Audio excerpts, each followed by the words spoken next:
Good evening, everyone. The hour is now 6:30, so I'll call this to order this regular meeting of the Keene Zoning Board of Adjustment. This meeting is being broadcast live on the City of Keene YouTube channel and the city website.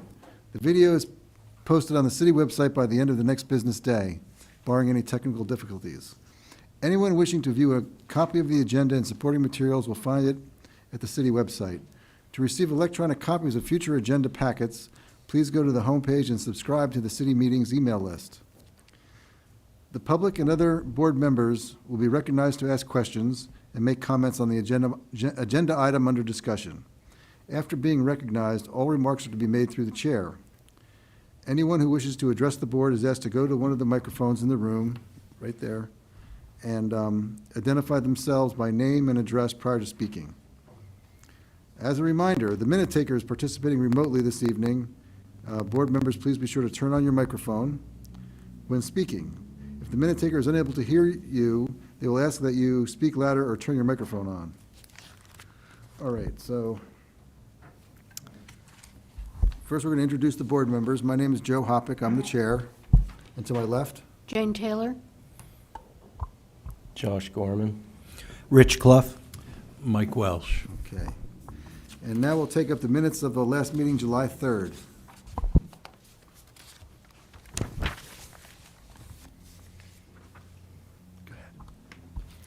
Thank you, Mr. Chair. I just have one question on what's listed as page 7 of 66 in a paragraph that starts with line 174 and goes through line 189.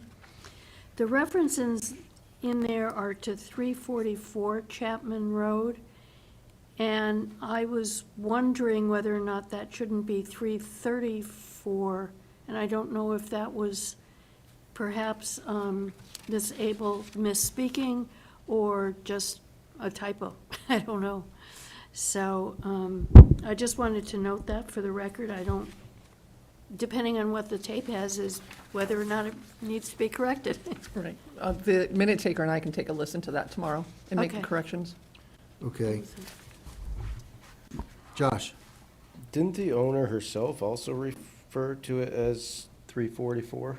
Yeah, I mean, it's there too, but it's- the application was for 334. 334, yeah. So I got really confused. Yeah. I would make a motion to approve. Do we need to wait, Corinne, for you to come back, or can we just approve it with Subject to that Attorney Taylor, correction? subject to that correction? I would say that's the motion. All right, I make a motion to approve it, subject to the address correction. I'll second that. Mike seconded, okay. All those in favor, raise your right hand. Minutes carry, they're approved. All right.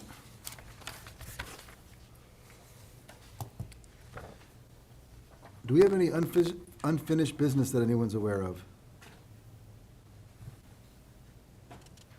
Okay. I do have a question about the abutters list, and I don't want to forget about that, but I don't think that comes under this heading. About the email that went around the other day. We'll save that for later. So we have two cases tonight that deal with the same address. We'll take those together. Well, they're next to each other, I suppose. But let's first take up ZBA 2316. 147, 151 Main Street LLC. Mr. Fippard, how are you tonight? Good, how are you? Good, thank you. I think I'll just briefly walk you through this. Back in June, Jim. Scott first. you're going to retrain. You need technology. There you go. Michael. Mr. Chair, if I may first report back to the board about the continuance. You continued this at the last meeting because Oh, yes, sure, Mike, of the sorry. variance. Yeah, not a problem. So we did some research. There was a variance on the abutting property, which was in question here at the 143 Main Street. That was part of this. It will now be subdivided and reduce the parking area for that. The variance has expired. It was granted in 2020, and it is no longer valid. So if they want to do the use or another use, they'll have to come back and comply with those requirements. So that variance has expired because It was not executed with a building permit. Okay. Anybody have any questions about that? Now you have the floor, Mr. Fippard. Thank you, Mr. Chairman. Back in June, we continued because of that information that the board felt was necessary before you did your deliberations. And then in July, you only had 4 members available for that meeting, and we requested a full board of 5. So that brings us to tonight. So because it's been 2 months, I think I'll just quickly review the special exception criteria, just to refresh it in your minds and make it easier for you to grant approval tonight. So this is 147 Main Street. Main Street is here on the right side of the page. Here's Davis Street. So the area that's colored in is the land and the property that's included in this request.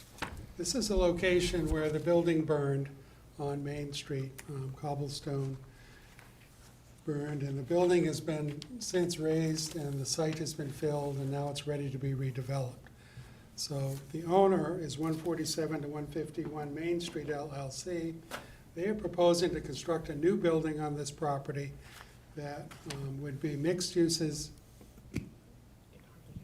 It would be mixed uses on the ground floor of the building and apartments on the upper 2 floors of the building, 3-story building. And I'll show you the building in a couple minutes. So this gray outline is the building we're proposing. It's matching the footprint of the previous building that existed on the property. So it's essentially lot line to lot line.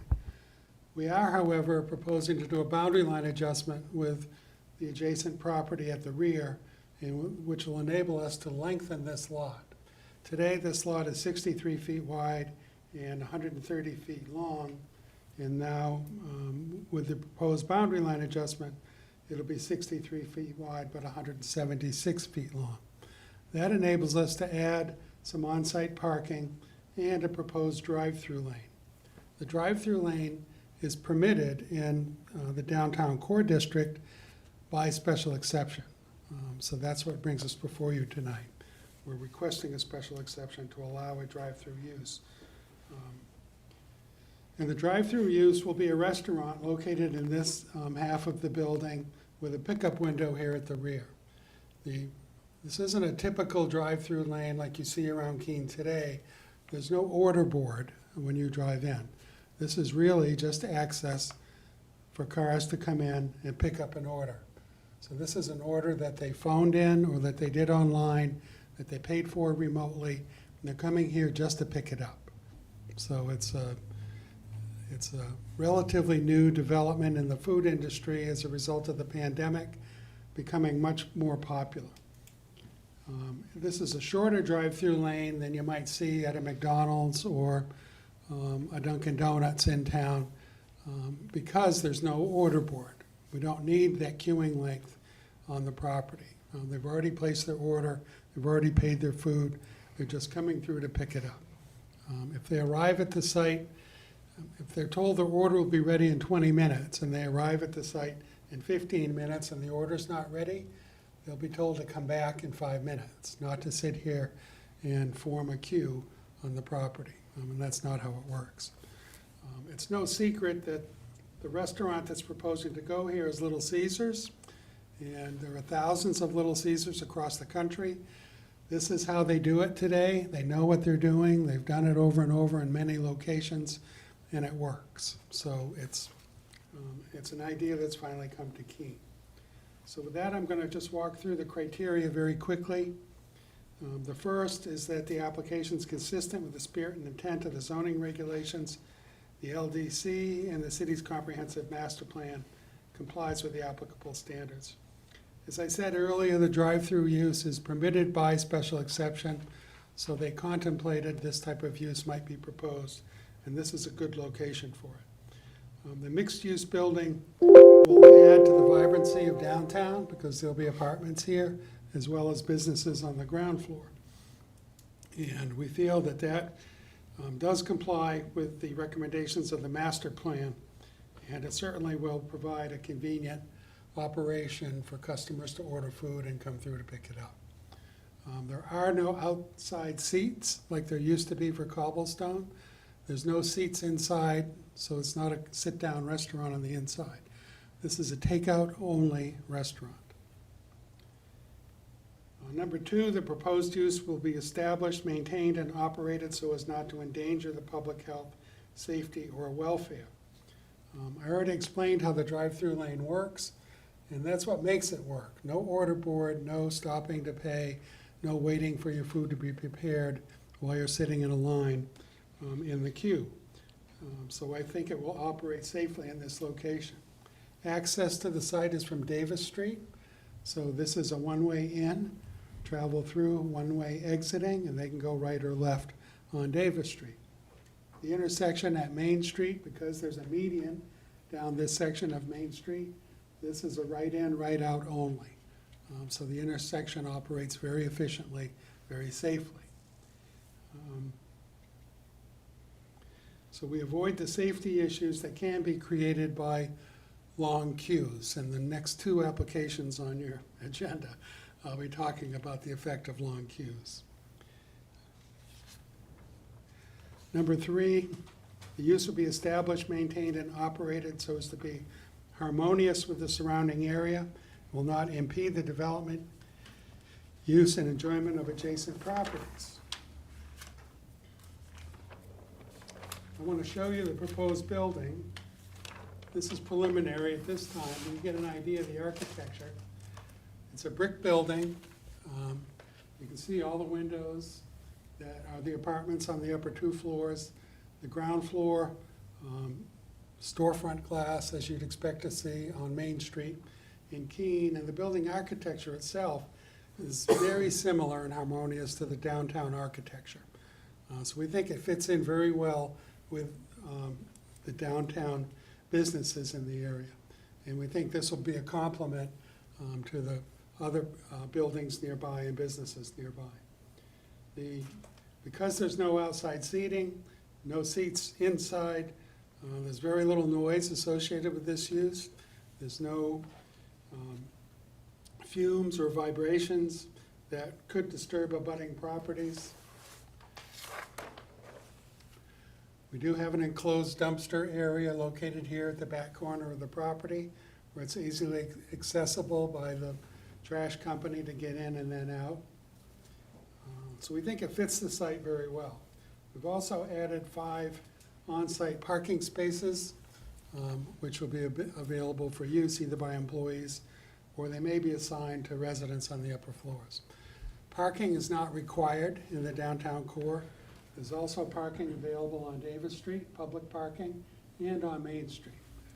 So there's commercial street lot is a short walk away from this property as well.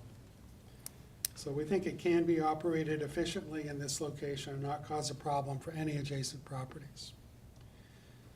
Proposed use will be of a character that does not produce noise, odors, glare, or vibration that affects the surrounding area. And I already covered why I believe that's true. No outside seating, no order board. The hours of operation, 7 days a week, 10:30 a.m. to 9 p.m. So they're not open late at night. They're not generating a lot of noise after hours. They don't open until 10:30 in the morning. So we've already missed peak hours of traffic in the morning hours.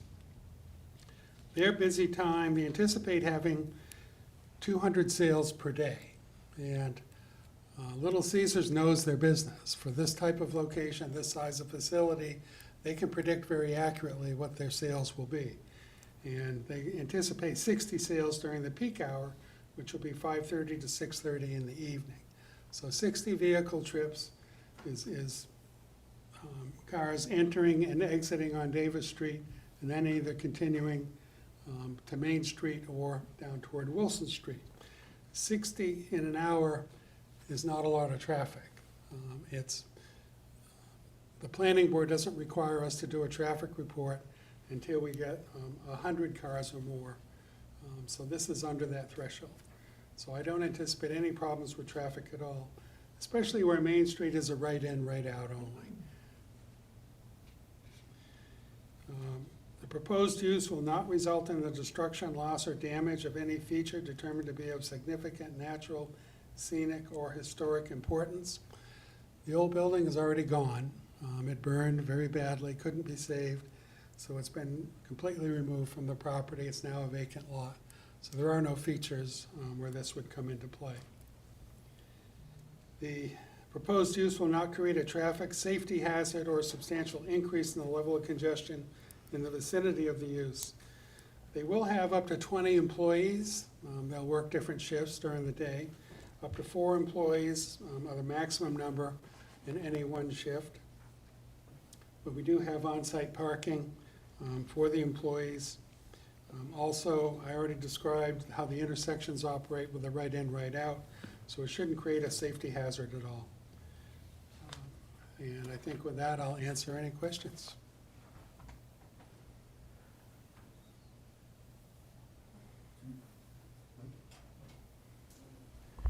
Mr. Fippard, I've got a couple of areas of, I guess, question about the application, and one of them has to do with the consistency with the master plan.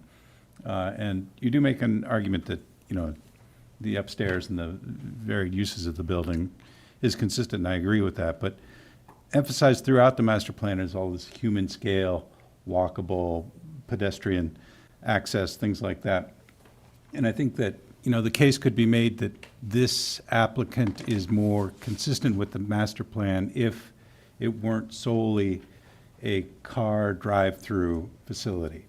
And I'm wondering, you know, is there any possibility of not seating necessarily or consumption on the premises, but pickup at least of an order that doesn't involve a car?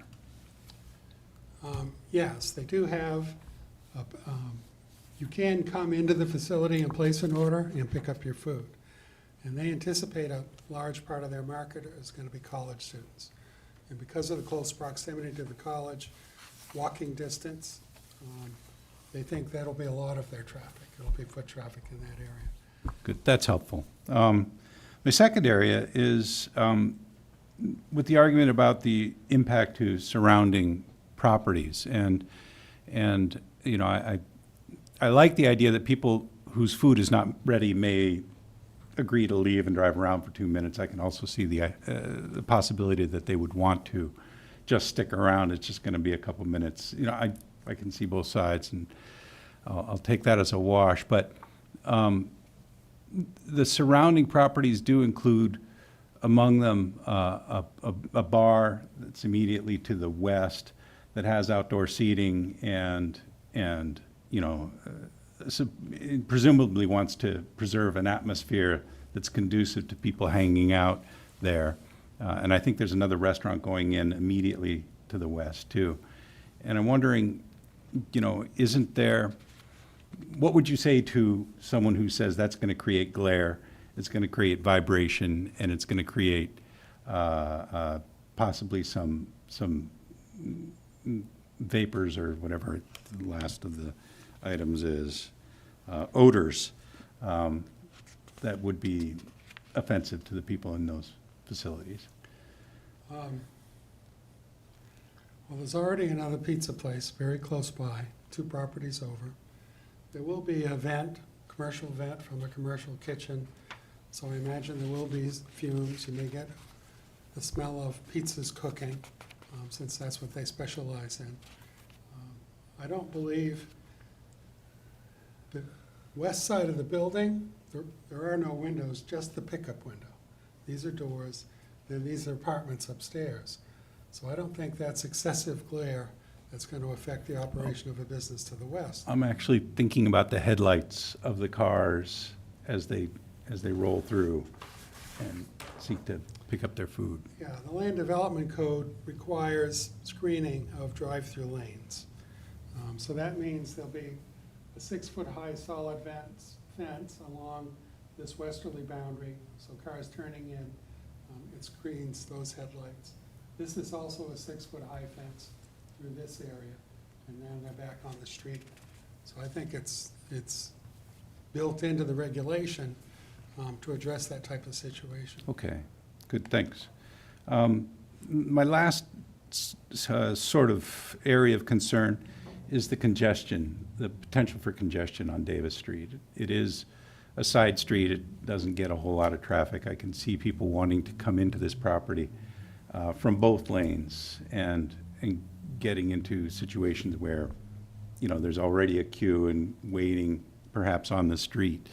And I know that no traffic study is required, but just ballparking it, do you foresee, given the number of spaces or amount of space on the property, that there's going to be many times when, you know, during peak hour, there's going to be people waiting out in the street to enter the property to do their pickup? I don't anticipate they'd be waiting in the streets unless they're using one of the parallel parking spaces, which are available on the opposite side of the street. They're likely to wander into the large parking lot at St. Bernard's Church, which is pretty much empty all the time except for Sunday mornings. And even when they have events and activities in the evenings, there's still hundreds of parking spaces that are available there. And people are just going to do that. So, I mean, I've done that myself, and I've gone downtown and couldn't find parking when Domino's was here. And I parked next door, and then I walked over. So I think they're much more likely to do that than to park in the road or to obstruct traffic. Davis Street itself, you're right, it's a low level of traffic that's existing on Davis Street, and that's good. So they have enough capacity to easily take on 60 additional vehicle trips over a 1 hour period. That's 1 car a minute. It's not a tremendously high volume at all. That's why it's below the threshold for most traffic studies.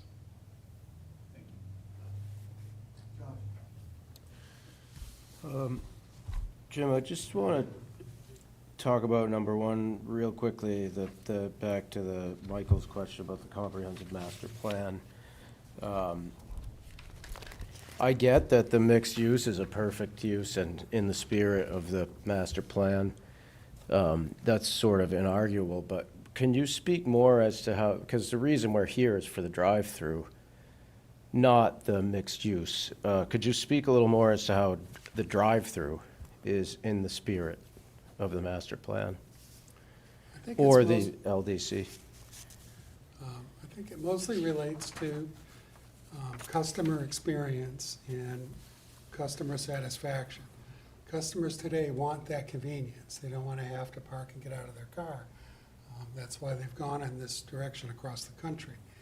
And I think it's going to hold true here as well. If you're providing a business downtown that meets your customers' requirements and they're satisfied, then economically that's good for downtown Keene. It's bringing them back to this area and it's meeting their needs. Thank you. And then just a little more information on the traffic. I noticed in the drawing that the lane is much wider on the enter side as opposed to the exit side, and I was just curiosity more than anything, wonder what the purpose of that is. Would there actually be 2 lanes to enter and 1 to exit, or it's just the No. placement of the? It's, when we develop a site plan, one of the things we do is look at turning radiuses. Yep. And for a trash vehicle to come into the property from either direction. Got it. They need the wider lane to get access to the dumpsters. Okay, makes sense. How many cars can fit? It's just hard to see in this drawing at your peak hour of business. When the cars are stacked in line, how many fit there? Do you know? It'll be 5 or 6, depending on how close they. Depending to on the- size of vehicle and how close, but 5 Yeah, or 6 is a Typically safe allow estimate. 24 feet per car in a drive-through lane. And depending on the use, the most common size we work with are 10, a 10-car queue. That's what we did for the next application. Didn't work, but, and I'll get into that in the next application. But for this type of pickup lane, where they're not ordering, they're not waiting for the food, they're not paying, all that's already been done. It's much, much quicker. Thank you. Attorney Taylor? Thank you, Mr. Chair. I think some of my questions will be answered, but have been answered. But I too have concerns over the traffic. First of all, you mentioned the next applications. When that came before the zoning board, basically it was that they would be able to service a car. It would take them a minute, so they could do 60 cars, I guess, in an hour. Obviously, that didn't work because we've got the next application. And they could stack, as you just said, 10 cars. So now we have this application for a drive-through where basically the theory is that each car will take a minute to get through the drive-through, but you've only got 5 to 6 cars stacked.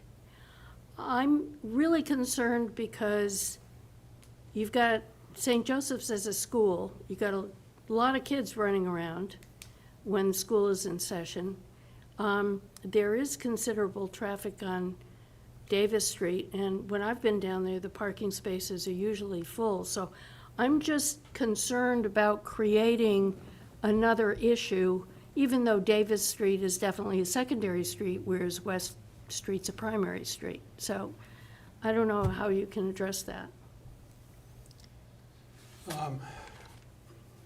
And I'm sorry I brought up the next application, because I don't want to mix these two.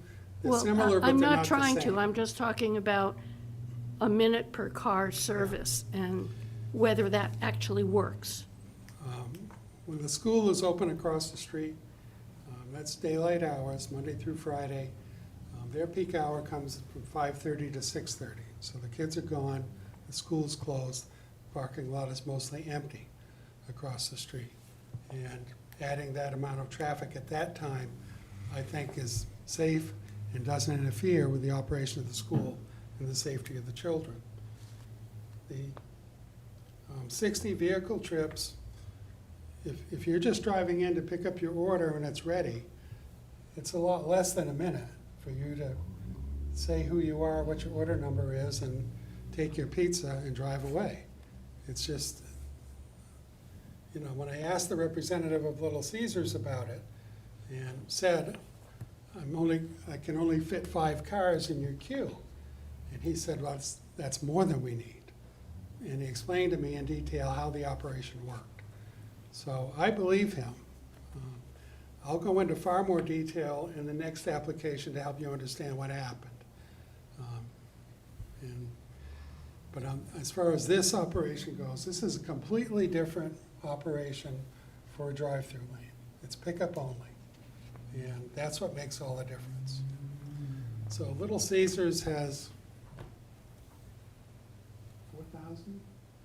I think it's on the order of 4,000 restaurants across the country. And they're doing this in as many of them as they can.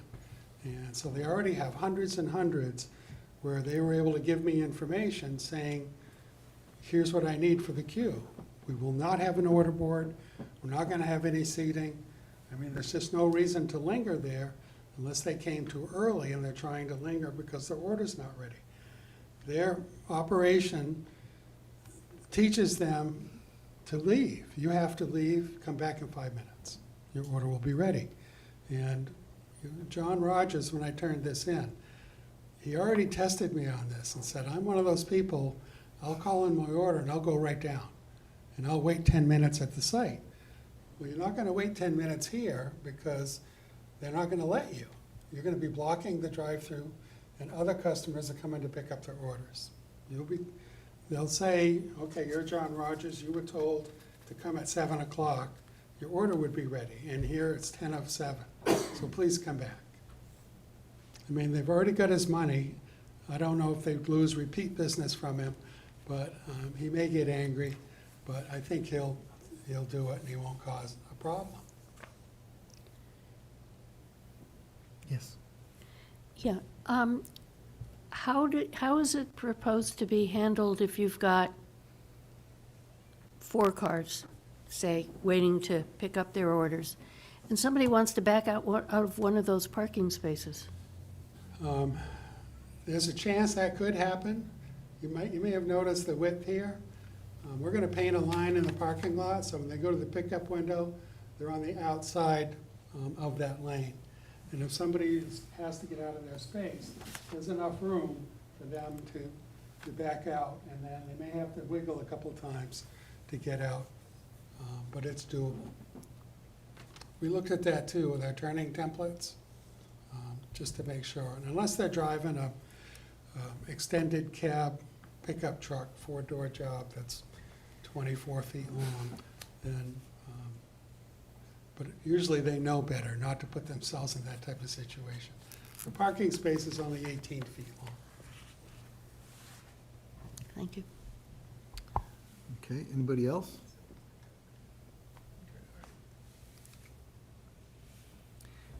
I have a couple questions about, guess what, traffic and noise. The peak hours are 5:30 to 6:30, you say, right? Yes. From roughly September to March, it's gonna be dark, or, changing at the front and back end of that. What kind of lighting will you have there? We'll have wall-mounted lights on the west wall of the building, and there'll be a pole-mounted light marking the entrance curb cut and the sign. And those lights will be taller than that fence, right? They'll be 15 feet, Okay. You said the fence was 6. 6. Full cut-off LED fixtures, so they shine straight down. Right. Okay.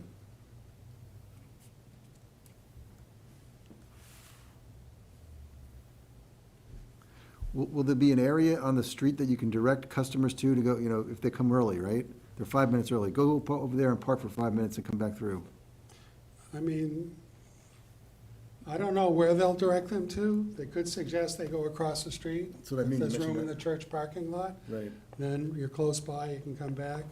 Or you can drive around, go around the roundabout, do a loop around Main Street, look at our beautiful Main Street, and come back in 5 minutes. I mean, it's up to the customer, really. They're not. True. They're instructed to tell them to please move and come back in 5 minutes, or 10 minutes, whatever it is. All right, thank you. Does anybody else have any other questions for the applicant? Seeing none, I'll request that anybody opposed to the application may speak at this time.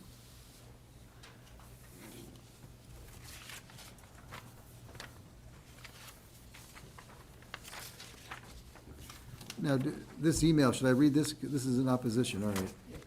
While we're waiting for a public comment, or verbal comment, I mean, I have an email from a Mr. Jason Frost, and he writes on August 7th, 2023 as follows.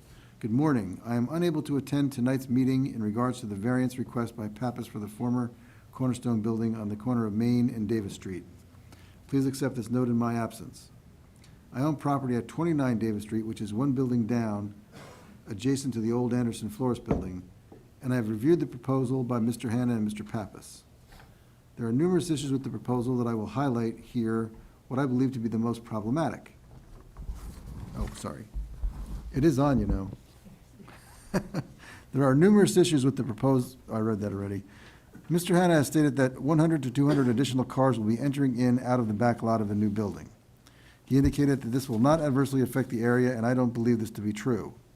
Davis Street is a side street, and it is not designed or set up to handle that level of additional traffic. This increase in traffic will not be harmonious to the street with an increase in lights and noise affecting the quality of life for residents. It will also decrease the safety of the residents and the school directly across the street with the added volume of vehicles. When their customers' orders are not ready because they invariably showed up early, where will they go? Will they continue to drive around Davis and Wilson, adding to the congestion?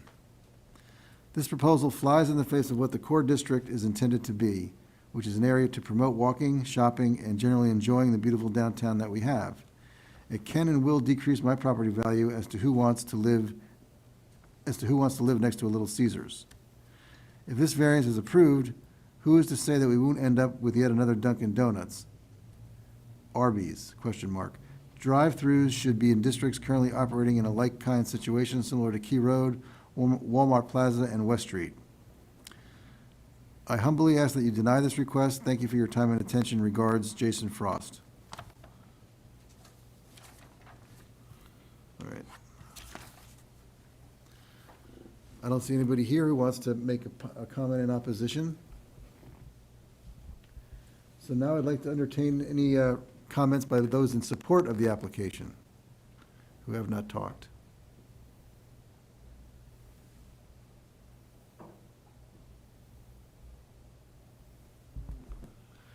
Mr.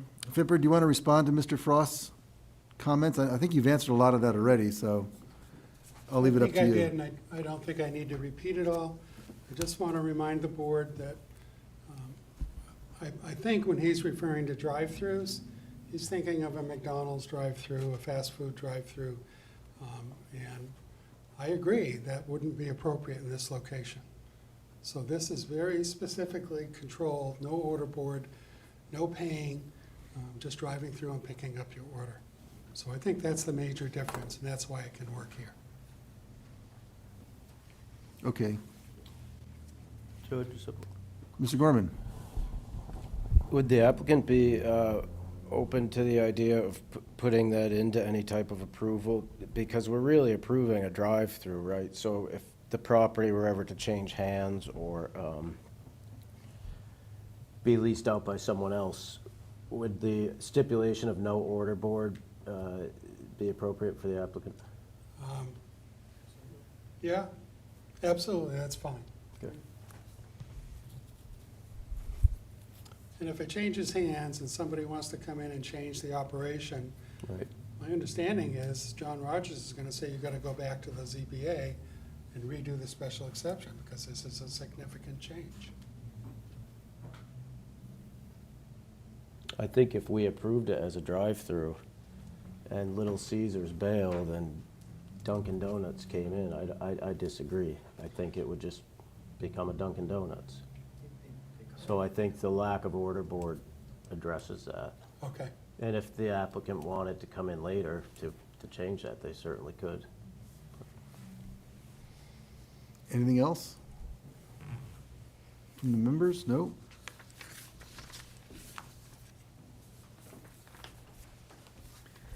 Seeing no further comment, I'll close the public hearing and we'll proceed to our deliberations of this application.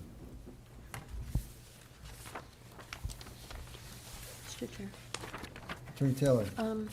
Would it be okay, as opposed to discussing generally, if we could discuss each one of the Yeah, criteria? let's go one at a time.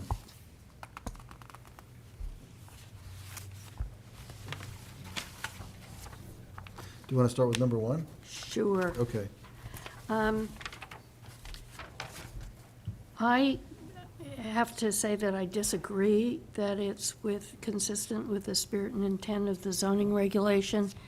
For all of us who've been living in Keene for probably the last 8 to 10 months or so, there's, with the back and forth over the redesign of Main Street, the one thing that was really hammered by both sides was the master plan concept of reducing the number of vehicles that are just cruising through the downtown to get to one place or another and making it more walkable. So I have a real issue with that being, with the representation that it's consistent with the master plan.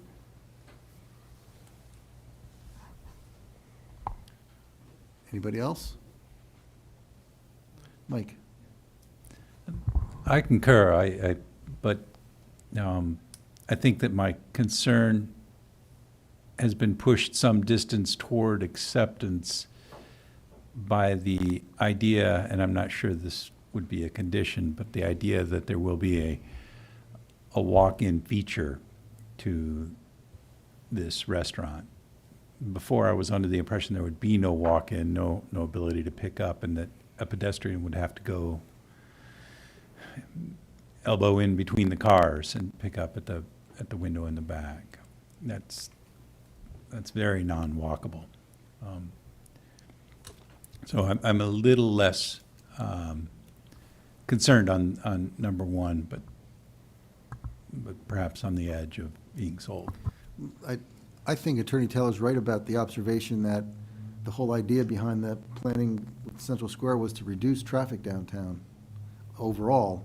Now, I guess that just goes to spirit and intent. Mr. Gorman? My stance on this is a little different than Attorney Taylor's. I do agree that it's likely to have some traffic involved with it. But with that said, I think any use that ends up occurring here is going to have some degree of intensity, as it should. It's a building on Main Street. So when I contemplate the level of intensity, culminated with the fact that it is a mixed use, it's going to provide more housing, couple more businesses in our downtown area. And yes, we want Main Street to be walkable, but the reality of it is to support business, it's got to be both. And I think that's where they landed on the whole Main Street thing, is that both things need to be supported because that's what supports the businesses. When I look at 200 cars compared to the overall traffic count on Main Street, I think any successful pair of businesses there is going to generate at least that much activity, hopefully, or they likely won't survive. My concern is more with the queuing, which falls into some of the other categories, but I also am able to contemplate that this is more of a pickup window than it is a drive-through. So, you know, I compare it to like the difference between waiting at the drive-through teller window and going to the ATM. There's a big difference. So I think allowing this business to be on Main Street, it does fit the master plan and the spirit. And I also think they're going to have probably more walk-in customers than you think because of the college and all of the other things that are going on around here.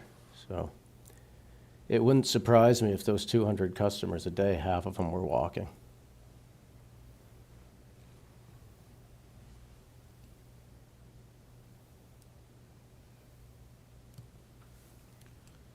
Any further comment on factor number one?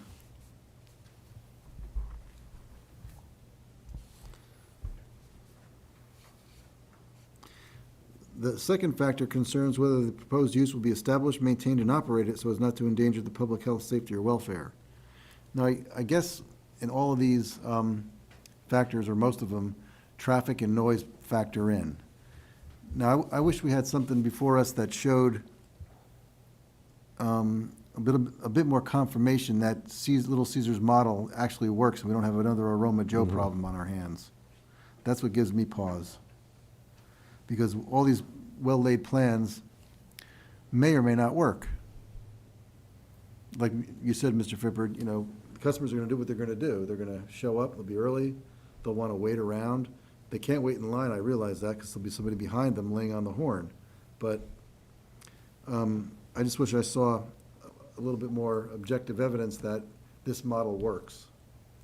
And I'm concerned that it won't be maintained and operated so as not to endanger public health, safety, or welfare because of the traffic.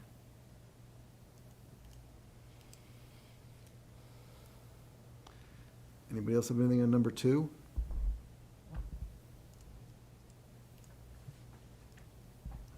Attorney Taylor? Yeah, I agree with what Attorney Hoppick has said, but the only other concern I have is, you know, for people who may, you know, walk up and pick up their pizza and then decide they're gonna, you know, eat it in the area and then just dump their trash. So, I don't know if the model provides for Little Caesars, you know, to provide trash receptacles in the area or whatever, but that is kind of a concern.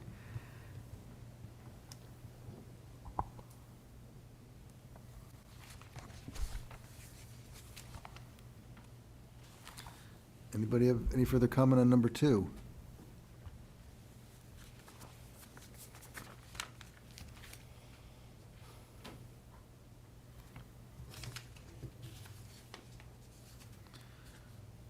Okay, with respect to number 3,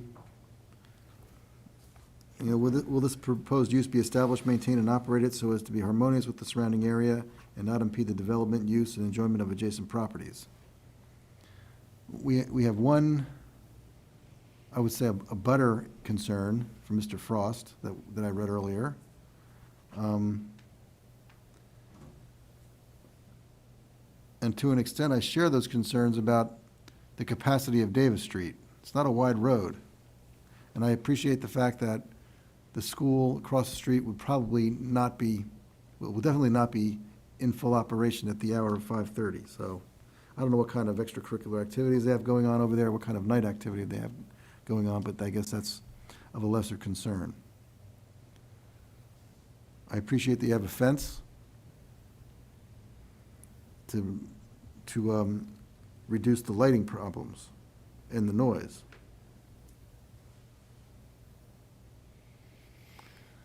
I'm concerned about the model working for traffic management.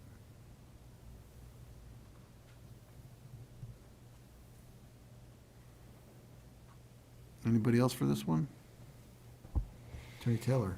Yeah, I just want to note that I believe that the screening is required by the Land Development Code.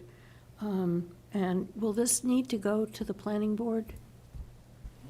Yes, this will go in front of the planning board. Okay, so they will have something to say about lighting and screening and all They will those do a criteria? full review Okay, Site of all plan, right? standards.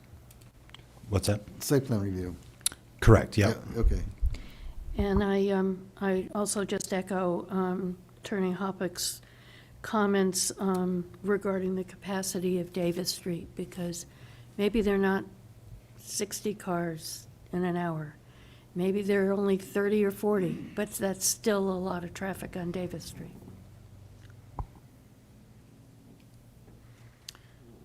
Any more on number 3?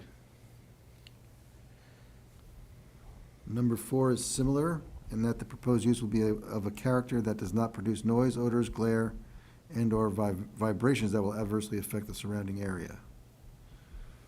Quite a lot of overlap in a lot of these, I'll grant you, right? Yep. So I don't really have anything more to add. Josh?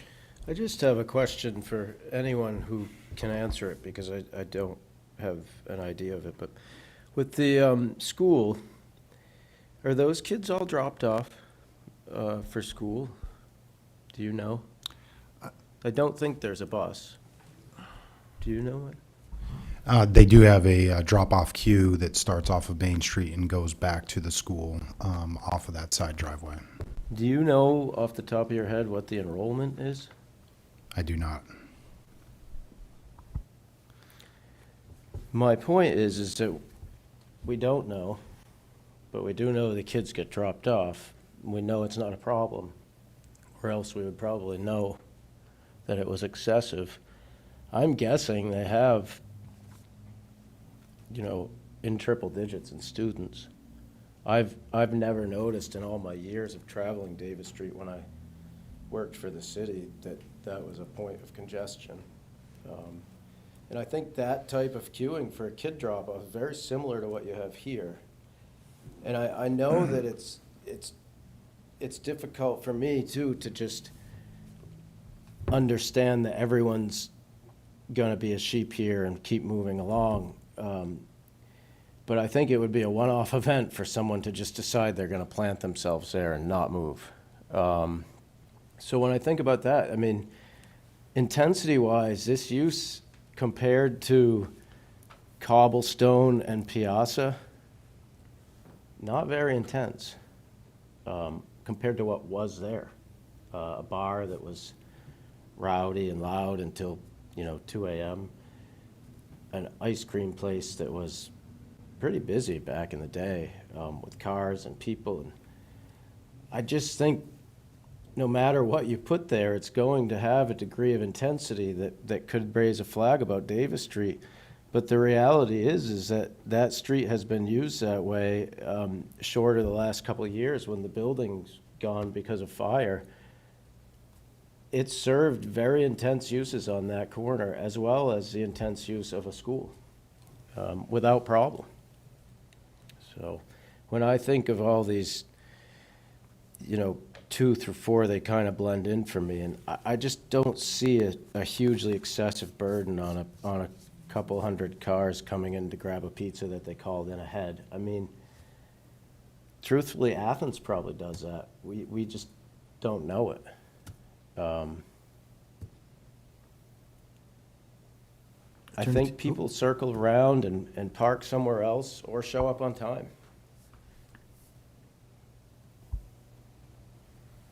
Attorney Taylor? Yeah, I didn't hear what you said about the queuing for the school. The queuing starts off of Main Street, off their main entrance, and exits off of Wilson Street. So they come through off of Main Street, go through the lot, and then out on Wilson Street. Thank you. Is there any further remarks or comment on number 4? Seeing none, we'll tackle number 5. The proposed use will not place an excessive burden on public improvements, facilities, services, or utilities.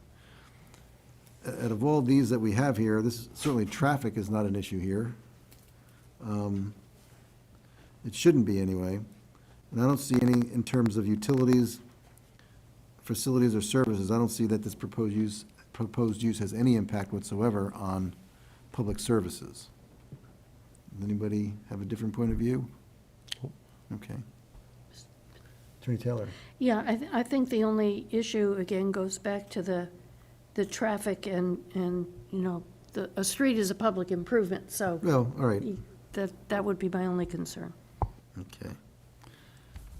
The next one is the proposed use will not result in the destruction, loss, or damage of any feature determined to be of significant natural, scenic, or historical importance.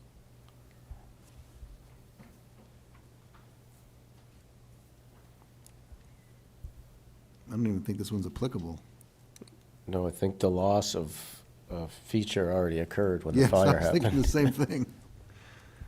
I think, relative to this, the fact that it's gonna be brick and sort of blend in with the historic elements of downtown is favorable, but this one's tough to really apply to this application. True. Well, the last one, number 7, the proposed use will not create a traffic safety hazard or a substantial increase in the level of traffic congestion in the vicinity of the use. That's obviously what we've been talking about since we started this hearing. Attorney Taylor, did you have your? Yeah, I was just going to say basically what you just said. Oh, yeah, okay. And that, I think that is frankly the key issue for this application. All right. I agree, it's the key issue. Anybody have any comment on number 7? The only thing that I would add to that is that technically, if someone had a traffic counter sitting there and somebody was asked to go around the block again, that actually does count as another trip. So there would be a little more traffic than maybe just 60 if somebody is told to drive around the block again. But, that's still, I'm not sure of the exact figures, but I believe Main Street has something between 8,000 and 10,000 vehicles a day.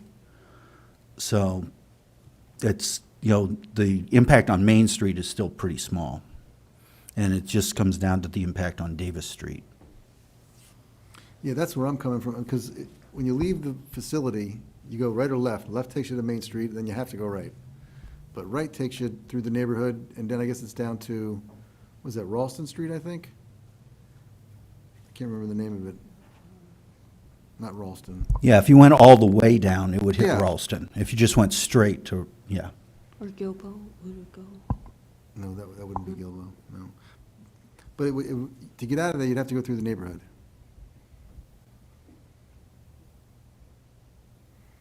All right, is there anything more anybody wants to add on our deliberations? If there isn't, I would entertain a motion of one kind or another. Mr. Gorman? I'll move that we approve ZBA, bear with me, 2316? yes, 2316. Okay. But I would say that we should do it with the no order board stipulation. Sorry? My motion for approval will be with no exterior order board. Condition on Yeah. no exterior order board being present. Yep. Okay. Everybody got that? We need a second. Mike? Before I second, I have a question that I don't believe in the application material we have, it is described as a facility that does have a walk-in component that you can pick up. But it has been described that way in this hearing. And would we want to put a condition that there needs to be a walk-in option for people picking up, especially if we think, upwards of a third or half of the people might do that? I guess given the configuration of the building and its layout on Main Street, I don't think you need that, because people are going to go in there anyway. And from what we're hearing tonight, they're not going to turn away the business. You want to order a pizza? Okay, fine. So I'm not personally concerned about that part of it. I think Mr. Gorman's condition is appropriate, especially if it changes hands down the road, and it's a Dunkin' Donuts or an Arby's or something else like that. Sorry. No, go ahead. Can I ask a question of the applicant then? The configuration that we saw that had a door for customers to go in, I'm under the impression that it's just going to be a glass front with no doors, the only. Well, let's open up the public hearing for a minute so Mr. Fipper can address that question. If you want to rephrase it so he has it fresh.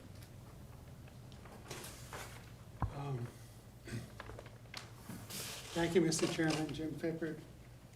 Here's the front elevation facing on Main Street, and there are 3 entry doors planned. One is to this business, one is to the other half of the building, which we don't have a tenant for, but it could be an office or another restaurant. And the center is the entry to a lobby for access to the apartments upstairs. One of those doors is the door that a customer would go in to pick Yes. up their pizza on foot. The southernmost door, Okay. and the entrance to Little Caesars. Good, okay, I'm good with that. Mr. Gorman? So, There'll be 2 questions, Jim. yeah, this is kind of the same question. Okay. Same, only different.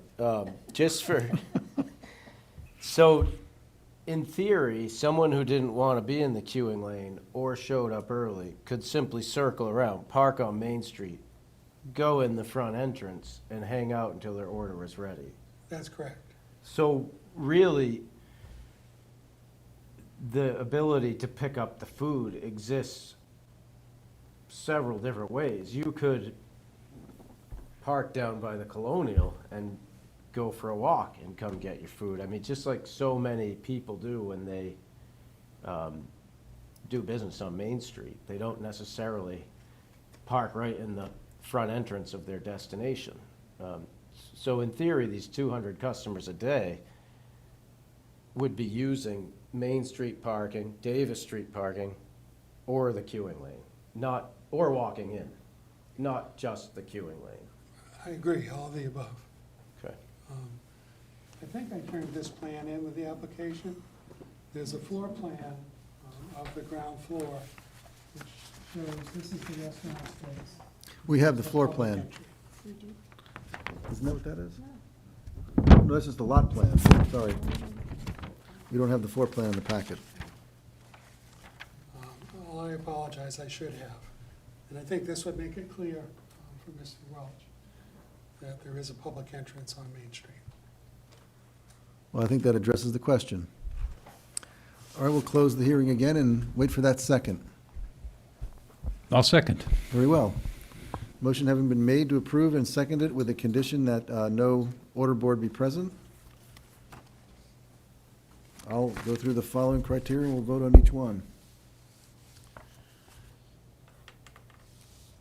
The proposed application is consistent with the spirit and intent of the zoning regulation, the Land Development Code, in the city's comprehensive master plan and complies with all applicable standards in this land development code for the particular use. All those in favor, raise your hand. That's a unanimous vote in favor. The proposed use will be established, maintained, and operated so as not to endanger the public health, safety, or welfare. All those in favor? That's unanimous. The proposed use will be established, maintained, and operated so as to be harmonious with the surrounding area and will not impede the development, use, and enjoyment of the adjacent property. All those in favor? That's unanimous. The proposed use will be of a character that does not produce noise, odors, glare, and/or vibration that adversely affects the surrounding area. All those in favor? And there's 4 in favor, opposed, 1 opposed. I apologize, Mr. Chair, can you note who opposed? Yes, Attorney Taylor. Thank you. Number 5, the proposed use will not place an excessive burden on public improvements, facilities, services, or utilities. All those in favor? 5 in favor. Okay. The proposed use will not result in the destruction, loss, or damage of any feature determined to be of significant natural, scenic, or historic importance. All those in favor? That's unanimous. The proposed use will not create a traffic safety hazard or a substantial increase in the level of traffic congestion in the vicinity of the use. All those in favor? 3 in favor, all those opposed? 2, including the chair.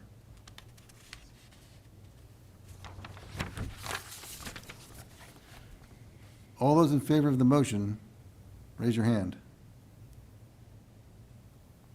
Josh, is that you? Yeah. Oh, okay, there's I 3. apologize, Joe. That's all right. I'm old, I can't see that well. 3 in favor and 2 opposed. Motion carries. Thank you. Thank you. Attorney Taylor and Attorney Hoppick opposed.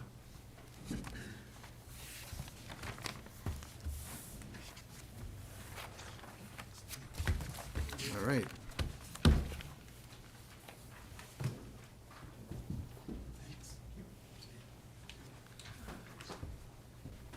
Mr. Fripper, you don't get to leave early tonight, do you? Let me read the next, yes. Next item is ZBA 2319, petitioner Aaron Wiswell of West Street, AJ's LLC of Berwick, Maine, and represented by Jim Fippert of Brickstone Land Use Consultants LLC, requests a variance for property located at 348 West Street, tax map 577025, only 100 this time, and is in the Commerce District. The petition requests to permit a side pavement setback of 1.5 feet where 8 feet is required per Chapter 100, Article 9.4.2, Table 9-2 of the zoning regulations. Mike, you want to? Thank you, Mr. Chair. Did you want to read both of them in tandem, and I can go through them both, or? You know, I'll do that, yes. We'll take up 2320 at the same time, we'll vote separately on them, okay? 2320 reads as follows. Petitioner Aaron Wiswell of A&B LLC, Berwick, Maine, and represented by Jim Fippert of Brickstone Land Use Consultants LLC, requests a variance for properties located at 346 West Street and 12 Pearl Street, tax map 577-026-000 and 577-027-000, and is in the Commerce District. The petitioner requests to permit a side pavement setback of 2 feet where 8 feet is required per Chapter 100, Article 9.4.2, Table 9-2 of the zoning regulations. Mr. Hagan, it's all yours. Thank you, Mr. Chair. 348 West Street is zoned commerce. It's on 0.23 acres. It was built in 2022. It is a one-story, 819 square foot drive-through coffee shop. Variance was granted in April of 2022 to permit a lot size smaller than the minimum requirement of 15,000 square feet. For the 346 West Street, also zoned commerce, it's on 0.48 acres, one story currently with a canopy It is a repair garage and office or retail space for that. I didn't have any access, there was no information at the time in the file for variance for that property. Okay. Any questions of Mr. Hagan? Attorney Taylor? Yeah, what about 12 Pearl? Because that's involved, isn't it, as well in the second variance? 12 Pearl is not part of this. It's a part of number 20, 2320. Yeah. Once it's combined, Right, used to be here. right. It's, so the application for the two variances, currently, this one has not been combined, correct? At this time? That's correct. Okay. Okay. But So- right now, so- there are no outstanding variances for 12, I'm sorry, was it 19, 12 Pearl Street? There's nothing outstanding on that, right? Correct, yeah. Okay, I think that was the question. Okay. Mr. Fippard? Thank you, Mr. Chairman. As explained, I'm here representing both properties tonight. Aroma Joe's is existing and operating. That's this property on the right-hand side of the page. What you're looking at on the left-hand side of the page, this is the old gas station property at the corner of Pearl Street and West Street. And the gas station is still sitting today, waiting to be torn down. We have a conditional site plan approval to construct a car wash on this property, and it would be configured like I've shown you here. 12 Pearl Street is affected by the site plan, but not by this request tonight. 12 Pearl Street is an existing single-family house located roughly here. The house will be removed along with the old gas station, and these lots are being merged to create one property for the car wash. The issue before you tonight is I've applied for two variances because it affects two different properties. The properties are owned by the same people under different legal entities, but essentially the same owners for both. When they applied for and received approvals, we got a variance to construct on an undersized lot in the Commerce District, believing this plan would work. And it opened in April of this year, and to our surprise, the queue lengths were longer than 10 cars, at least once a day, sometimes twice a day. And when we developed the plan, I was concerned about the length of the queue. We could provide a 10-car queue, which wraps around the building. And they provided information to me from over 100 operating Aroma Joe's up and down the East Coast that they're involved in. And in all of those studies, they're all very similar in size. They're all operate exactly the same. There are no seats. You drive in, you place your order at an order board, and you drive around the building, pay for your food, and pick up your order and leave. And the 10-car length queues were adequate on every one of those sites. Then we come to Keene, New Hampshire, and for some reason in Keene, it's off the charts. They sold 40% more product over the first 2 months than they have ever sold in any Aroma Joe's that they're involved in. No explanation other than, so I asked them, well, what's selling the most? I mean, what kind of coffee? It's not coffee. It's energy drinks. And the teenagers and the college kids, they're coming in 2-3 times a day to get these energy drinks, all different flavors, all loaded with caffeine. I've never had one, but he couldn't keep it in the store. He bought a van just to bring more supplies from his other stores 3 times a week to the Keene store. So it doesn't fit their model. He doesn't know why. They think, I mean, they knew they were going to get a big draw from the college kids. And I think the problem is most college kids won't walk here from the college. They drive. And once that started, we had problems with the queues. So I would go to the site in the morning and sit there for an hour and watch the cars coming in. I was there one day, and there were 4 cars backed up into West Street. And 1 car was waiting to turn left from West Street into the site. The police showed up, and I wish I wrote down his name. What a great job this police officer did handling these people, because they were young. A couple of them were very angry and very aggressive. The police officer told them to move along, you're blocking traffic. And it was the 4-car queue here, and the guy at the head of the line said, no, I'm next in, 1 car, I'm in, I'm not moving. And he got really firm with him and told him, you're moving now, or get out of the car. And he's got his hand on his handcuffs. He called his bluff. The kid went tearing out of there. And then the next cars, he waved them on, and they moved along. But it was scary. It was an incident. I was really nervous after watching that. And I felt partly responsible because I did the site plan and it wasn't working properly. So I was tasked with coming up with a solution. They had recently purchased this property. We were standing here watching these incidents go on. And it happened again, by the way, while we were there. This police officer was there an hour. And he said to me, fix this. This is not part of my job. I don't want to be here every day. And I took that serious. So I approached the owners and said, we've got to do something. Immediately, we stopped using these parking spaces, which gave us room for 2 more cars. So we put up cones and made the queue line longer to drive around. And that gave us a temporary solution, but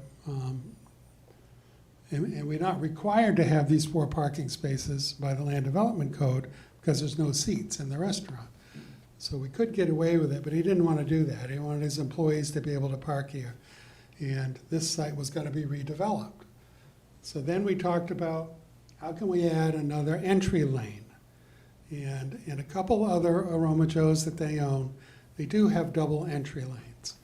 So I looked at how they did it, came up with this concept. We can still use the same curb cut a little wider, add a second drive-through lane. They're forced to merge when they get to this end of the property, but it adds 5 more cars to the queue.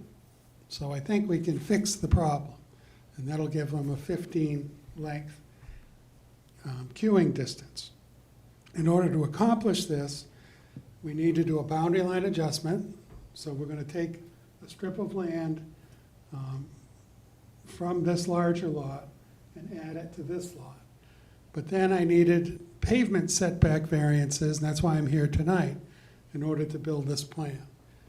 So I can still provide separation between the drive-throughs, still provide an area for a fence in here, which meets some of the zoning requirements, but I need that variance for the pavement setback.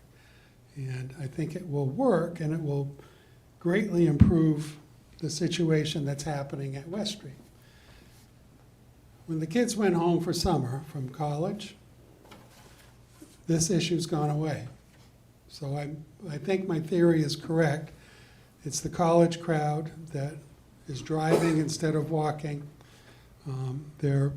This has a walk-up window, which is used regularly now, I think because of the queuing issue. People have been parking here at the gas station and walking up to the window, placing an order, and then going back to their car and leaving, instead of in the queue. So we've been trying to work it out, but a permanent solution is what I think is best. I talked to the owners and said, you must have experienced higher peaks when your other stores first opened, and then it dies down as people get more accustomed to it. And he said, that's true, but they're afraid when the college kids come back, this is going to start all over again. If it doesn't, then maybe I don't have to do this, and we won't use the variances. But this gives them a permanent solution and gets it up to 15 in the queue length, which for Aroma Joe's is unheard of. So I'd like to go through the criteria, and they're really almost identical for both properties because it's the same property line that they share where this pavement encroachment occurs. I've got another plan sheet which makes it a little easier for you to see.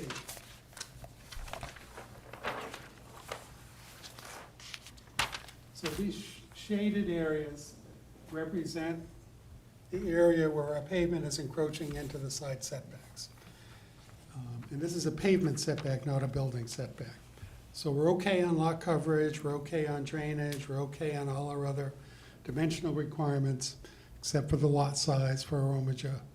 So this will affect only this area between these two properties, both commercial uses, both with the same owners. Granting the variance is not contrary to the public interest.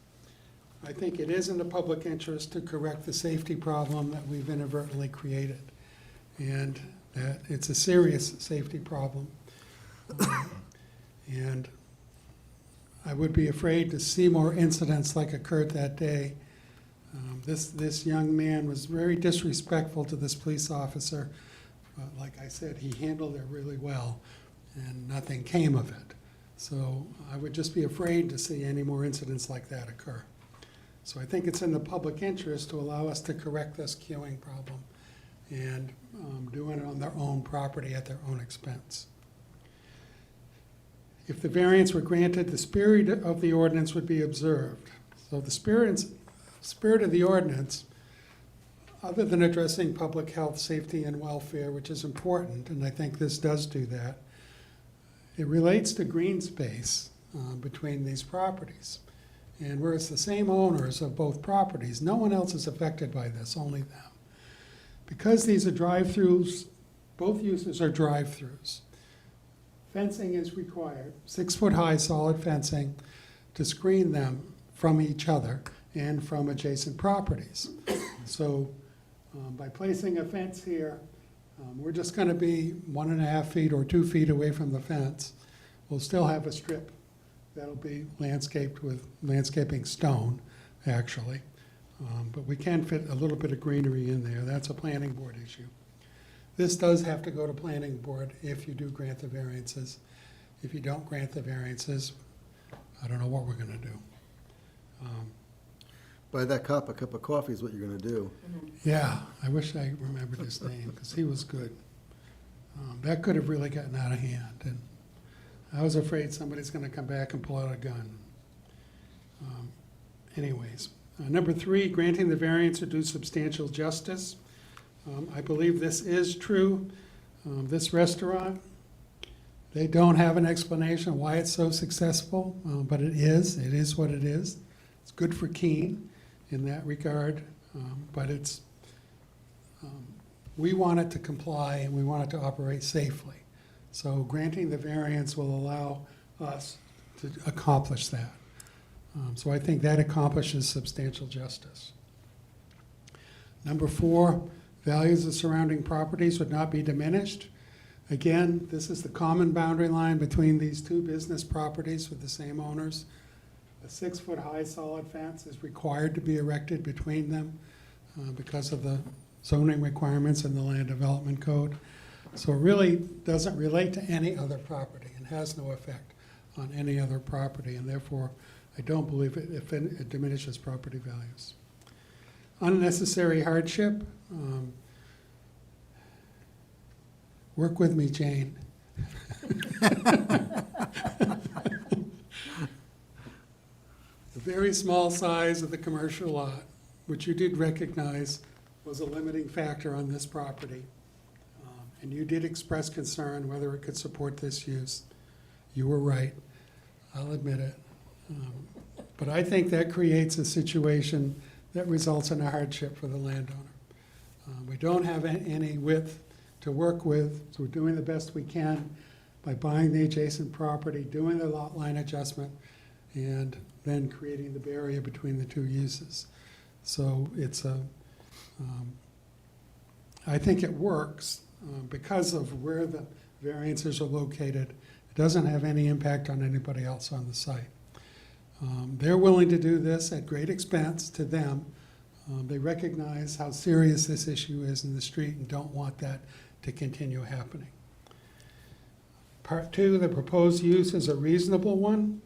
The addition of the second drive-through lane I think is a reasonable use. I think it's a necessary use because of the success of the business, and it's permitted by zoning.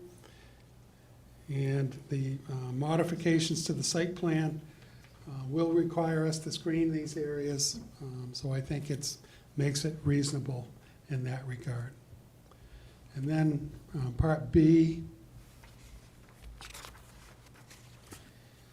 explain if the criteria are not established in Part A, an unnecessary hardship is deemed to exist if, owing to special conditions of the property that distinguish it from other properties in the area, the property cannot be reasonably used in strict conformance with the ordinance, and a variance is therefore necessary. We went through that with the development of the Aroma Joe's. You granted the variance to allow that to be redeveloped commercially. Didn't anticipate this problem, and think this is a necessary variance to allow us to fix it. So I hope you'll agree, and I'm happy to answer your questions. Mike? Couple of questions, Mr. Fippert. The first one is these periods of congestion and possible queuing of people out in the street.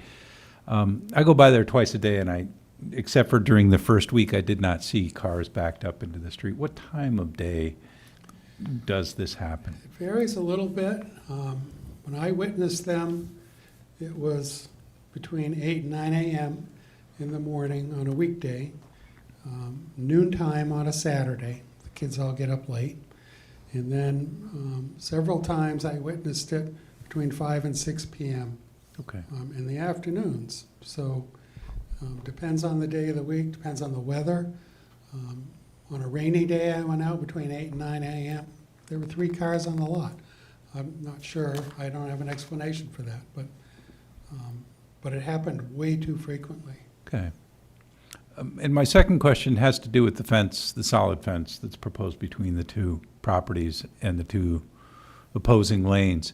I guess I'm mildly concerned that we'll have, in theory, two lanes of traffic going against each other in configuration in which you'll be passing cars on a side that you're not used to, British style as opposed to American style on the right. Will the solid fencing be such that you won't really notice the cars on the other side? It's 6 feet high, so if you're sitting Yeah. in a car, you can't see over the fence. Okay. Okay. Thank you. Attorney Taylor? Yeah, my question is, and maybe you've looked into this already, but how the 2 lanes of traffic would merge behind, do you have any information on how safe an event that is? It's actually, I asked them about it at the other Aroma Joe's where they did this, and people work well. They actually respect each other in their cars, and you get there first, so you go ahead of me, and then I'll go. And they do that. I've seen it operate at Dunkin' Donuts on West Street, which I frequent almost every day. You see a car on Avion Street trying to come in, and a car on the lot letting him in.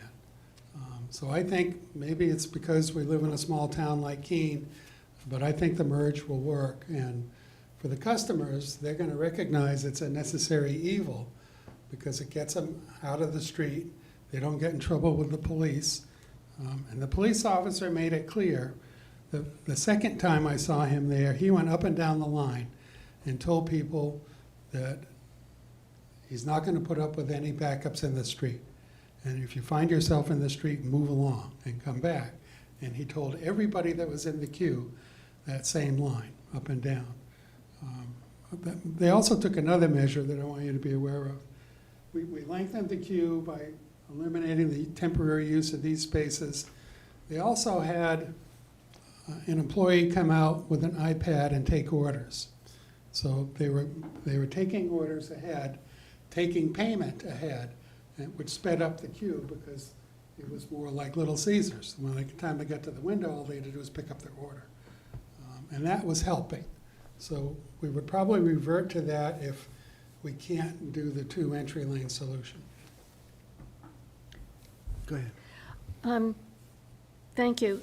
And by the way, I've seen the backup even when the kids aren't at the college, so not as frequently, but it still happens, so I'm kind of glad to see this. The other question I have is, I just want to, because I can't really tell from the plan, just want to make sure that this doesn't impact the travel lanes at all on what's going to be the car wash lot? Yeah, this doesn't change the car wash plan at all. I looked at trying to shift it over to get closer to the street, but I would have needed a variance for pavement setback at Pearl Street. And we felt that that was too important a green space and a buffer area because our vacuums are here on the Pearl Street side. So we ended up not changing the approved car wash plan at all. This is exactly where it is on the approved plans today. So that shaded grade area is not a change in the pavement, but just how close it will be to the property line? That's right. Because we moved the property line, not the pavement, this Okay. ends up within the pavement setback. Thank you. Any other questions? Can you remind me, Jim, when Aroma Joe's opened? April of this year. Okay. Has there been a change or a noticeable slackening off of the street backup since then? It's been, as soon as the college kids went home, end of May, I think I've only witnessed one incident backing into the street. And it was very brief. I think it was 2 cars. Okay. So I think it has greatly diminished. But the fear is when the schools open again next month, it's going to start all over again. If these variances are approved, when do you expect these corrective measures to be taken? We're going to try to get in front of the planning board in September, which is the next available meeting. Okay, that makes sense. And then they would be constructed right away in October. You may have noticed if you drive by, they're putting fencing up because they're getting ready to demolish the old buildings on that Right. property. And you'll see how far they stayed away from the Aroma Joe's side of the lot. That's to allow this to happen as quick as possible if we can get the approvals. Okay. Do any members have any further questions? Nope, okay. So we'll go to the public comment, and I would ask anybody opposing the application, if you wish to speak, speak now. Seeing no public comment in opposition, we'll go to public comment in support. Seeing none. I don't have anything to read on this one, do I? I don't think I do, nope. All right. Well, no public comment one way or another, we'll go right to deliberations, if that's all right with everybody.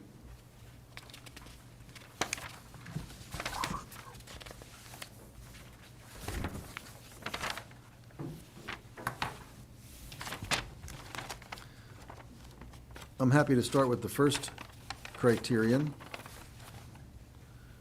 which is granting the variance would not be contrary to the public interest. It's always nice when you see something that would be consistent with the public interest.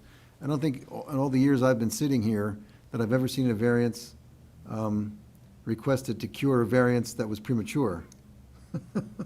So, having said that, I think it is not contrary to the public interest, so. And I agree with Mr. Fippert that this would correct the safety problem that he mentioned a moment ago. Mr. Chair, just for the record, can you state which one you're deliberating on? Is it ZBA Deliberating right now 2320? on, sorry, I will. Thank you. Deliberating Just right for the now on, record. as soon as I find that, 2319. Okay? Anybody have any comments on any of the factors, I guess? About the only thing I would add to your comments right now is those are my feelings for 2022. 2019 and 2020 both. I think we can probably deliberate this one and then make our deliberations inclusive when we open the second one.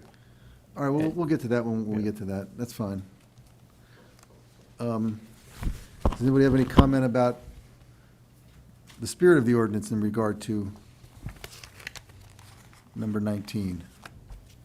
Attorney Taylor? Yeah, having witnessed a few close calls, not just people getting angry, but the fact that West Street is notable for people observing the speed limit, and seeing a queue out into West Street and people slamming on their brakes so that they don't hit a car or are able to pull out around it. I think this definitely will help the health and safety and welfare of the public. Not to mention a few bumpers. Yeah.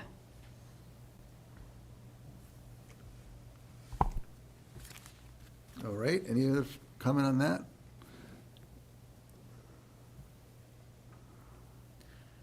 Granting the variance will do substantial justice, in my view, because, again, of the safety problems, and the gain to the public is significant in terms of the amelioration of those safety problems. I think the loss to the individual, if this were denied, would be considerable because he would be without reasonable means to correct this problem. So I'm of the sense that the third criterion is satisfied in that regard.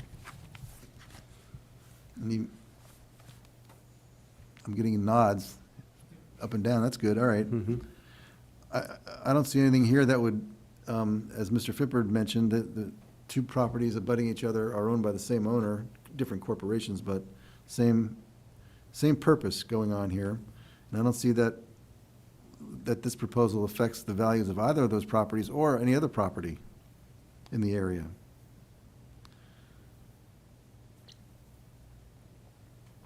Okay.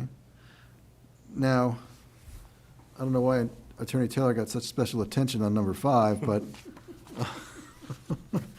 I think I agree that the small lot size is a factor in consideration of, especially number 19. And we can talk about number 20 separately if you want on that point, but it does make the application of the setback requirement to the number 19 lot more difficult.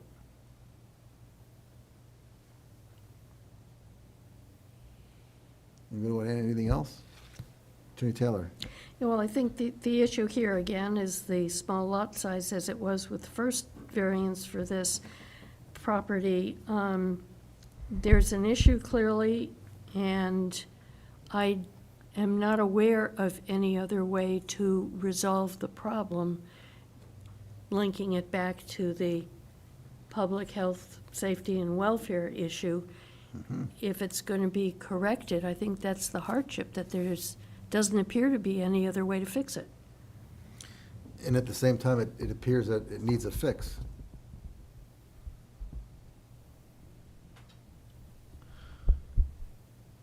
Mr. Gorman?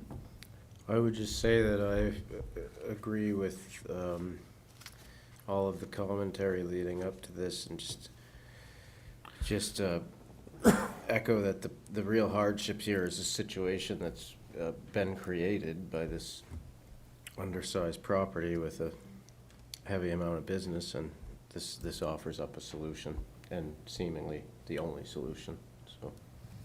It would seem to be. Attorney Taylor? Yeah, I'd just like to add that because the zoning board had granted the first variance, I think this takes it out of the situation where you would have a property owner self-creating a hardship. I think the ZBA had a part in creating the hardship by approving it. That doesn't sound like spilt milk, does it? I hope not, because other than the small property and the large volume of business, it'd have been a fine approval. All right. Are there any further comments about the factors on number 19? That's 2319. Just that Attorney Taylor was right. You know, that's it. Once in a meeting is enough. Once Mr. a Chair, term. if I may, it was brought up, the drive-through business doesn't require a screening if it abuts another It's under 20.6.2B, there, where it shall, where allowed drive-through lanes shall be screened from any adjacent public right-of-way, not including alleys, existing residential properties, and residential zoning districts. So their offense isn't required between, and if you want to make it a condition, I just figure I'd mention that as they're proposing it. But if that makes a difference to you for, it could go with either variance if you feel it's necessary. Just want to, but it is not a It requirement. seems to me that just separating the two, well, the one use on one, the car wash lanes away from the coffee lanes, I doubt there's any prospect of cars getting their lanes mixed up, but still, it makes sense to me to have a barrier there of some kind, a fence. So I was just about to suggest we make a motion on number 19, if somebody wants to make one with that condition in mind. Mr. Gorman? I'll move to approve ZBA 23-19 with the stipulation of having a fence along the boundary of the two properties, a 6-foot 6-foot. stockade-style fence. 6-foot stockade style fence, okay. Is there a second? Attorney Taylor seconds it, okay.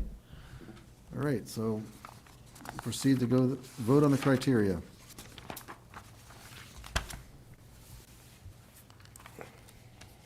If the spirit of the ordinance, I'm sorry, if the variance were granted, the spirit of the ordinance would be observed. All those in favor, raise your hand. That's unanimous. Granting the variance would do substantial justice. All those in favor? Unanimous. I skipped the first one, I apologize. Granting the variance would not be contrary to the public interest. It's unanimous. Now we'll go to number 4. If the variance were granted, the values of the surrounding properties would not be diminished. All those in favor? Unanimous. Owing to the special conditions of the property that distinguish it from other properties in the area, denial of the variance would result in an unnecessary hardship because no fair and substantial relationship exists between the general public purpose of the ordinance provision and the specific application of that provision to this property. All those in favor? It's unanimous. The proposed use is reasonable. All those in favor? Unanimous. I don't think I need to do B, right? No. All those in favor of the main motion? Unanimous. So that 2319 is approved. Now, Mr. Fipper, before we go to number 20, do you want to add anything specific about number 20? I think I've covered it. Okay. Just making sure. I don't think I specifically asked if there was any public support or opposition to 2320, so I'll do that now. This is the car wash side of those two lots.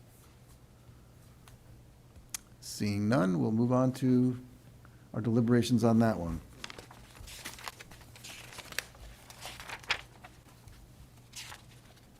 Let's get to the right page here.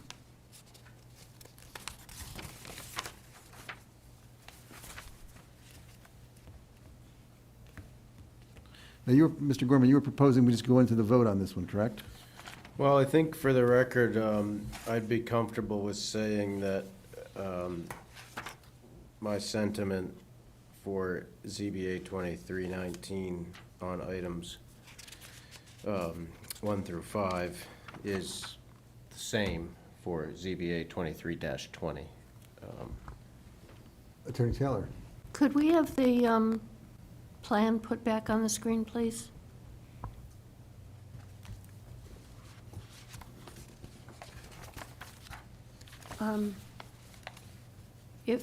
Well, smaller, please. I want to see the whole lot if I could, yeah. So my understanding is that the Pearl Street lot doesn't really come as far back as the Aroma Joe's. And if that is correct, then I don't think we need to consider that at all. But I guess the question I have is, should we equally condition any approval on requiring a 6-foot solid fence between the two between this, the car wash property and the Aroma Joe's property? That's a general discussion question. You know, you wouldn't have two fences back to back with each other, right? No, but it's just, they can fight over who's gonna build it, I guess. But I just want, want to make sure that it's clear, I guess. Anybody have any thoughts on that?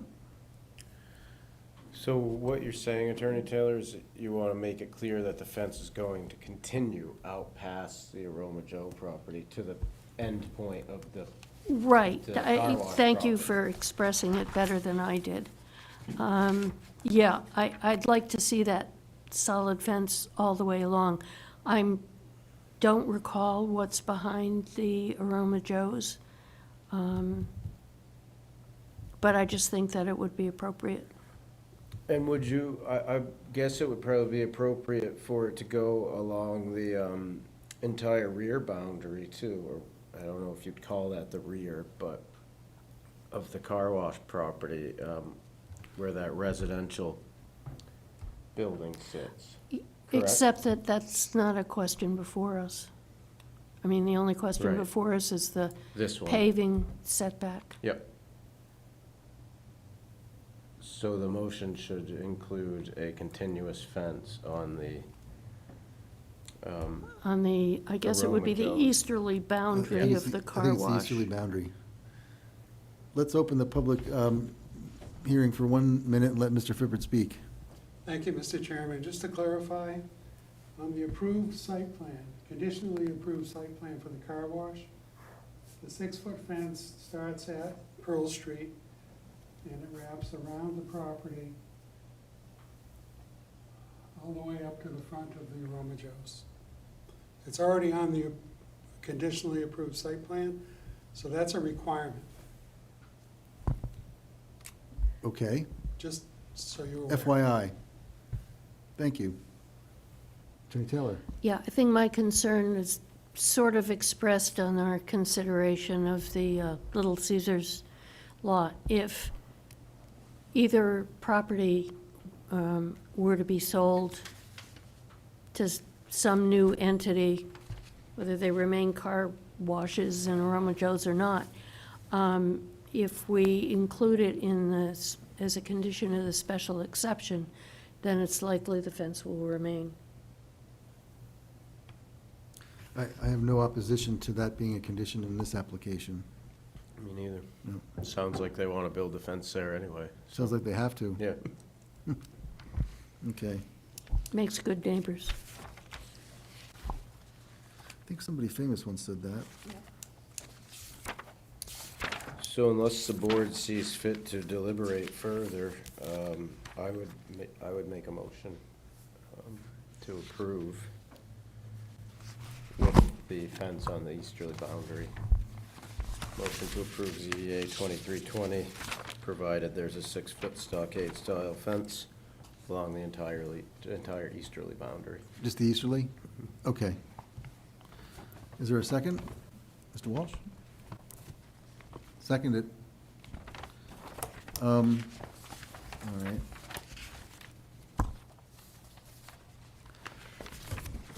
We'll go right to the criteria. Granting the variance would not be contrary to the public interest. All those in favor? It's unanimous. If the variance were granted, the spirit of the ordinance would be observed. It's unanimous.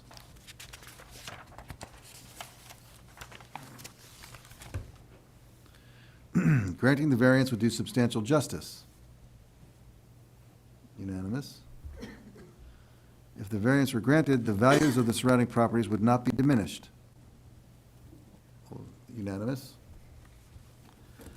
Owing to special conditions of the property that distinguish it from other properties in the area, denial of the variance would result in unnecessary hardship because no fair and substantial relationship exists between the general public purposes of the ordinance provision and the specific application of that provision to the property. All those in favor? That's unanimous. And the proposed use is a reasonable one. All those in favor? Unanimous. And on the main motion, all those in favor? It's It's unanimous. Okay, so 2320 passes Thank you. with the condition.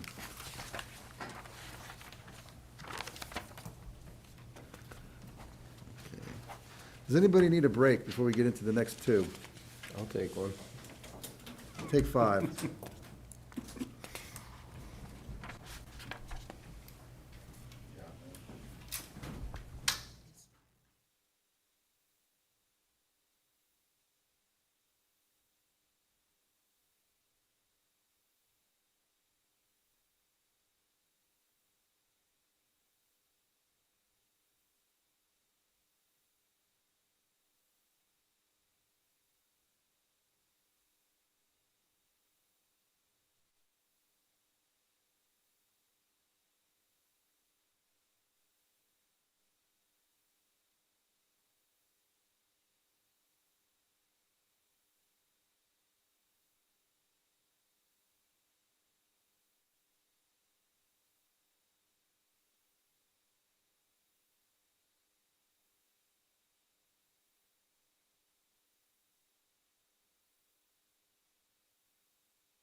Ready to resume?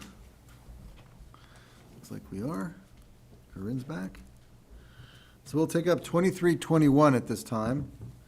This is an application from the petitioner Christine Salema of S.S. Baker's Realty Company, Inc.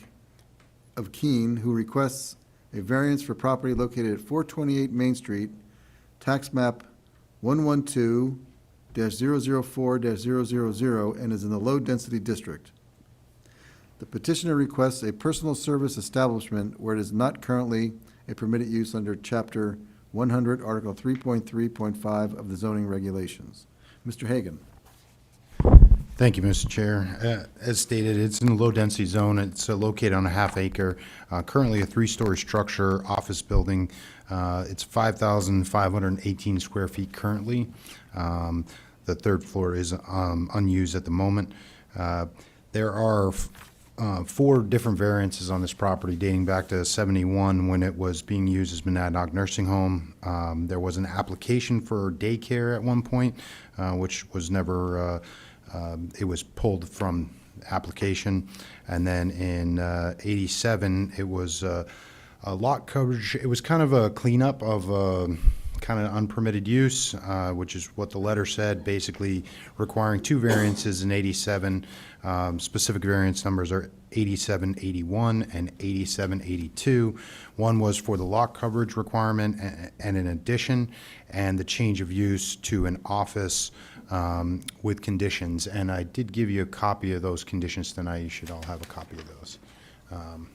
So.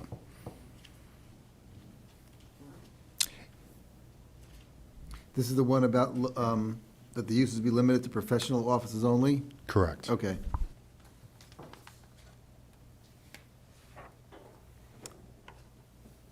Attorney Taylor. Yeah, I guess my first question is kind of procedural.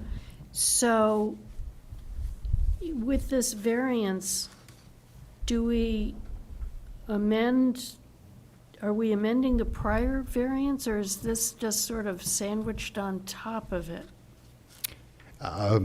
It is a separate variance application. I would treat it as such to include this additional use. Okay. You can take it as a whole as applied for personal care services, which include multiple services under that category.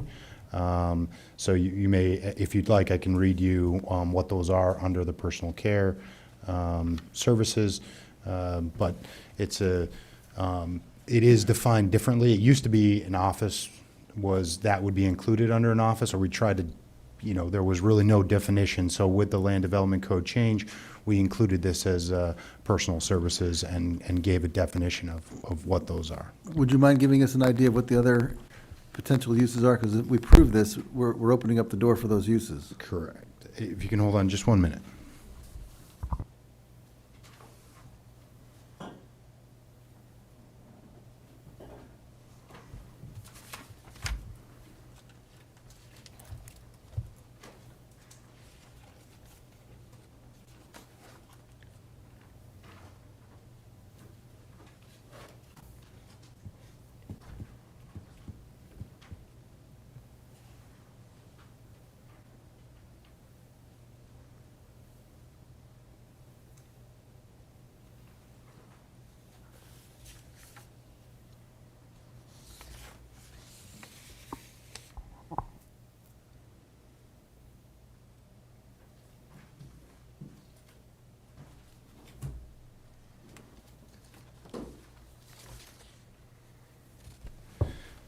So you define that under uses 803, and it's 803W, personal service establishment.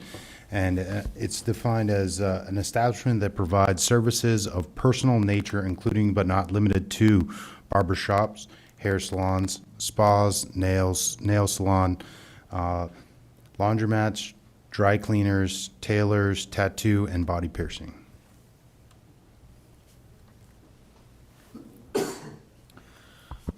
Okay. Any questions for Mr. Hagan? Attorney Taylor.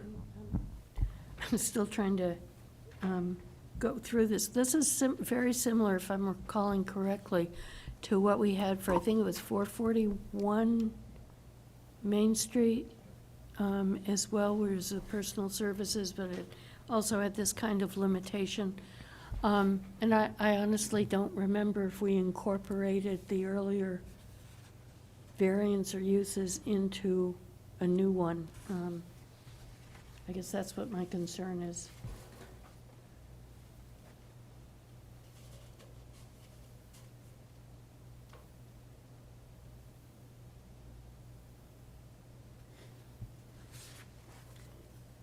Anyway, since this is the second time we've had this, probably within a year, has the department ever thought of looking at this issue a little more closely? They have now. They better now. Not that I'm aware of at the moment, but I can't speak for, John's not here tonight, so I would defer to John, but I think it's certainly something we can bring up after this meeting. Okay. No other questions for Mr. Hagan from the members? All right, so we'll proceed to the applicant. You'd state your name and tell us where you live and speak to the application. Okay. Okay, thank you. Yes. I'm Christine Salima. I'm the managing member of SS Baker's Realty LLC. Okay, thank you. Sorry, I'm yelling. And this is my first time doing this, so I apologize. Following Jim is a little intimidating. But as Mr. Hagan mentioned, we I are. apologize, you just have to sit in front Oh, of the I'm sorry. mic, Yeah. or stand. Okay, thank you. Would it be helpful to put the microphone down a little farther? I don't know. This is fine for me if that works. Can you hear? Okay. Okay, I can hear you fine, good. And I guess I should first ask if you'd like a copy of what I have to say, or does it matter? We have your application, so I Okay, think that's sufficient. perfect. If you want to just speak to that, that'll be great. And you have a photo of the building with the application, Yep, correct? go ahead. Okay, great. So the history, as Mr. Hagan said, the building has been used over the years for quite a few things, including a nursing home, Brown and Tent Realtors, Ingeberth Construction, and currently just business offices from various businesses. I've owned the building since 2007, so those that I mentioned have been within my experience. Of late, I've been approached for some of the open spaces that I have for these types of services, a hairdresser and a esthetician. And so I thought it wise to look into this and see whether or not I could get the variance to accommodate these businesses. Ironically, 441 Main Street that you referenced a few moments ago, I used to work in that building. And you're correct, they did change, and that now they provide these services, which was another reason why I thought that it was something that I should pursue. As far as the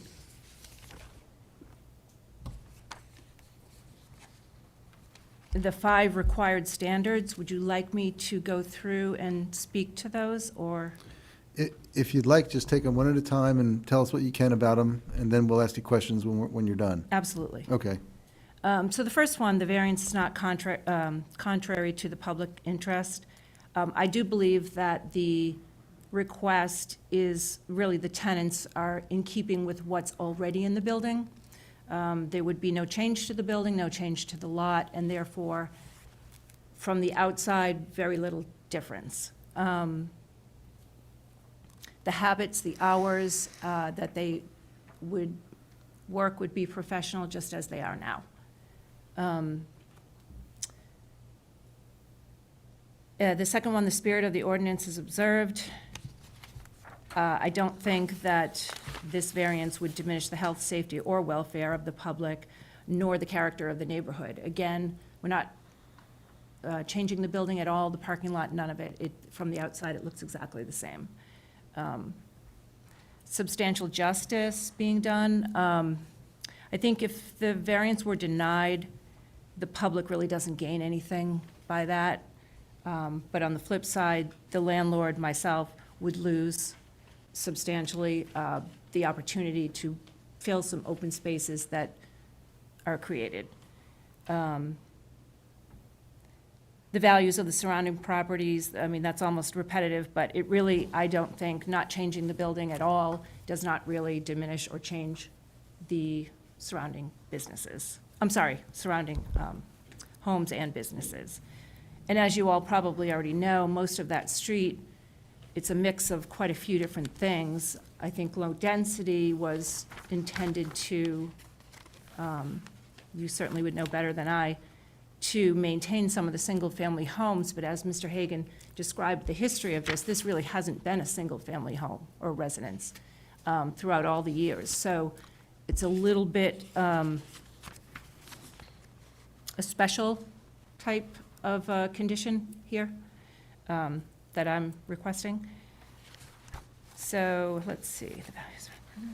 And then the last one, the hardship, which of course is a little bit more subjective, but I think that the current zoning restriction for the low density interferes with the reasonable use of that particular building, and therefore provides the hardship. As I said, it hasn't been a residence for decades, maybe not even ever. I couldn't find any evidence in the history that I looked up that it was ever a single-family home. And as Mr. Hagan said, it is a little over 5,500 square feet, so it's a very large building. And in order to provide financial return on that property and to maintain it to the standards that it's at now, I really would hope that the board would consider this so that I could open it up to other businesses. Post-COVID, as you might already have learned from other businesses or know in general, a lot of people are working at home, and therefore the need for just an office outside of the home isn't as popular as it used to be. So this, again, I don't think it would affect anyone in a negative light, and therefore is a reasonable request. Okay. Thank you. Mike?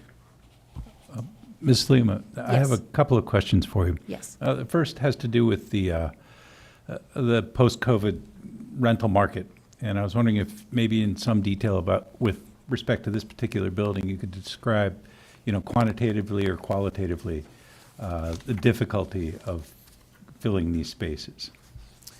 From my personal experience in our building, what's happened is, right now there are different businesses occupying offices as opposed to just, Engelberth or whomever.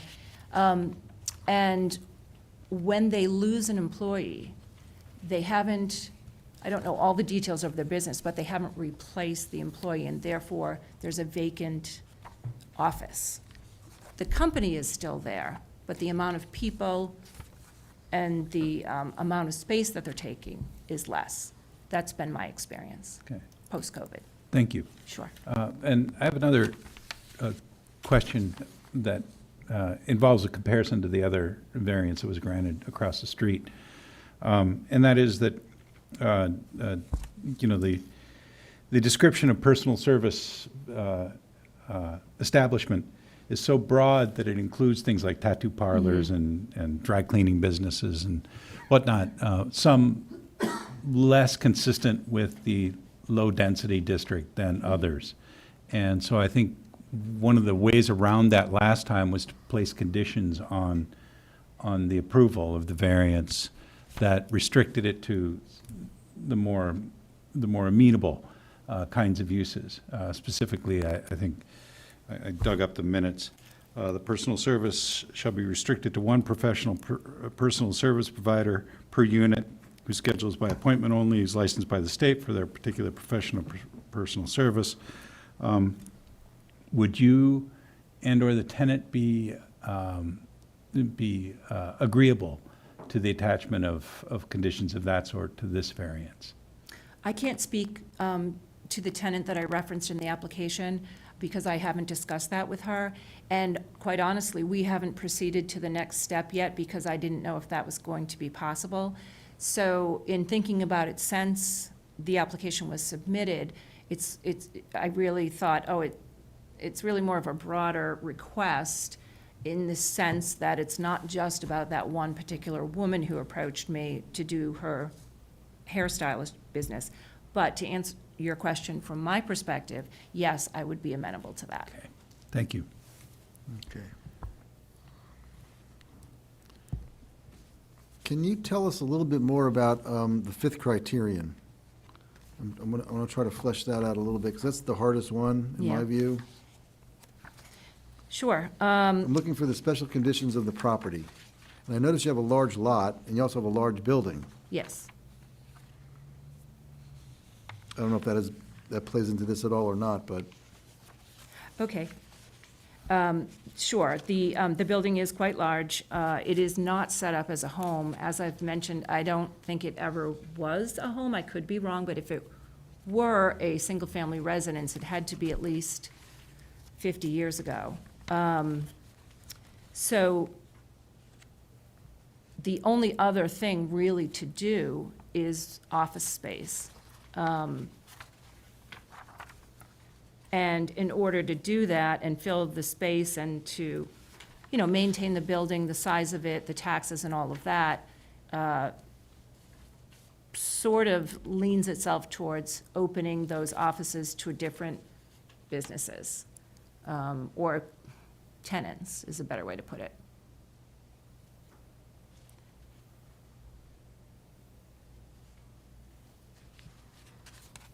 okay. Mr. Gorman? Would it be safe to say that the hardship, along with the... Sorry. Along with the fact that the building is large and unique in stature and lot size, safe to say that the impact of COVID to office spaces in general, I mean, we do read about it. If you do read, we read about it on a national level, as well as locally. I'm familiar with it, that, there is a lessening need for offices, Yes. and it's really important to repurpose these buildings to keep them, as you say, able to be maintained and kept up nicely the way you do keep that building.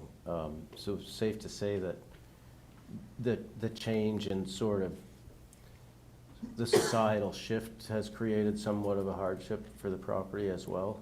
I mean, in a perfect world, you'd still be renting this as offices, right? If the market would allow. Sure. Okay. Yes, I think that your point is very valid and true. As I said, I personally have not lost a business that was using office space in my building, but when they have either through attrition or termination lost employees, they're not taking up as much space within the Right. building, and therefore creating that void. Yeah. With some extra space too. And I haven't seen a whole lot of people come in. If you've driven by there, I do have a sign outside, and, we do advertise a little bit.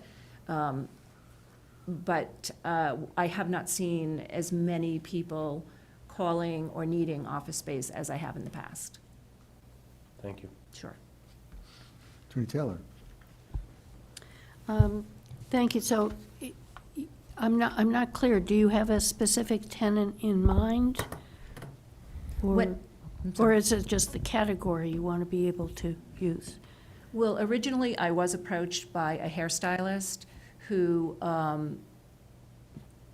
the sign and wanted to know about renting some space. I showed her the space, and I said to her, I need to check. I don't think I can have you here. And when I did, I found out, in fact, that that was true, and therefore proceeded with the application. And after I submitted the application, I received another phone call from an esthetician, which would be under the same category. So whether, I couldn't go any further with the hairstylist or the esthetician because I don't have, the ability to actually say to them, yes, I can rent this space to you, let's put a lease together or whatever, until I go through this process. I'm not Yes. sure if that answers your Yeah, question. it does. Thank Okay, you. Sure. Question I have is parking, because I'm also unclear whether or not this was a space that was occupied. So maybe you did have adequate parking, or whether or not it's been vacant for a long time, so we have to consider whether or not you need any kind of parking. Okay, we have 23 spots. So we have quite a few parking spots. The space, that is not an issue for us, really, at any time. The space was previously occupied by my business, and I don't need as much space any longer, so that's, Like many of us. yes. And my final question, in addition to the list of conditions that Mr. Welch had suggested, and I don't remember if this was near the end of the list or not, was, would you have any objection to a possible condition that would restrict retail sales?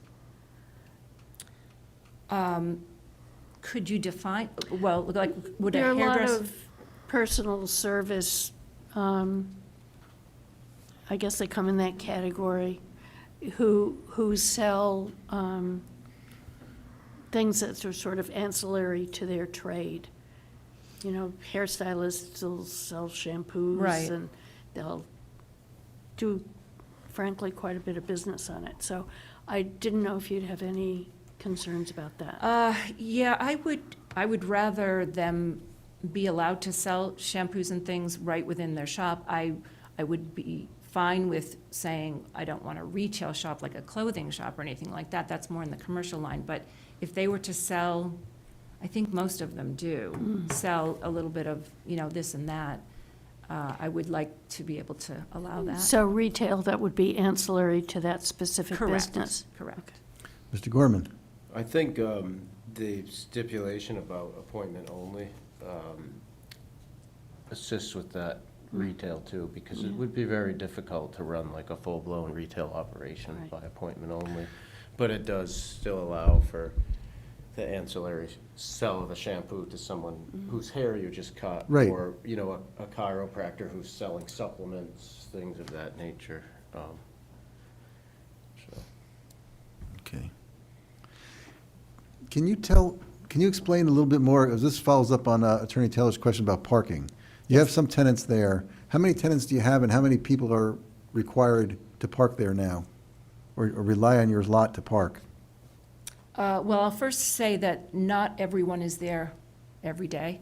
Okay, They come and go, obviously, when they choose. I have a tenant who is a CPA who employs, well, she's the business owner, and she employs 3 people, so that's 4. Another tenant who's a bookkeeper, she is mostly there during tax season, but not the rest of the year. A real estate group that uses the office for paperwork and things like that.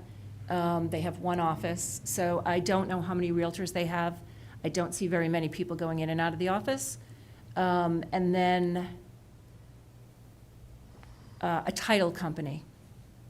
And they currently have 1 employee on a full-time basis. And then I'm in the office and my son. And so the parking, sorry, we have 23 spots. I would say on an average day, 6 spots are taken. I was gonna say, you're not even using, it doesn't sound like you're using even half of them. Right. Could Yes, we ask, yes. Michael, what the parking requirements are? I knew it was coming, so I had it ready for you. You're required to have 4 parking spaces for both office and personal care services, so 4 per 1,000.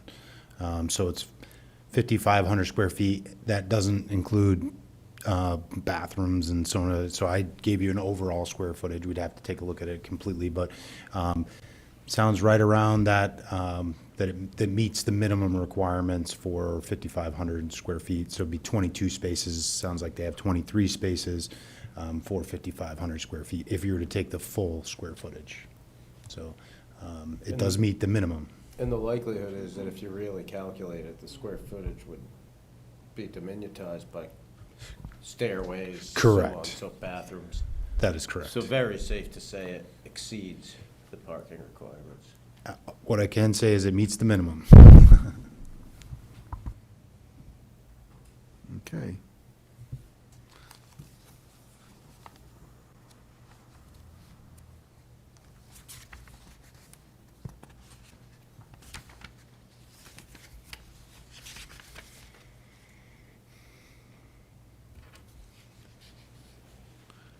Does anybody have any other questions? I don't think I do either. Do you want to add anything further based on our questions? No, I Okay. don't think so. Thank Fair you. enough. No, fair enough.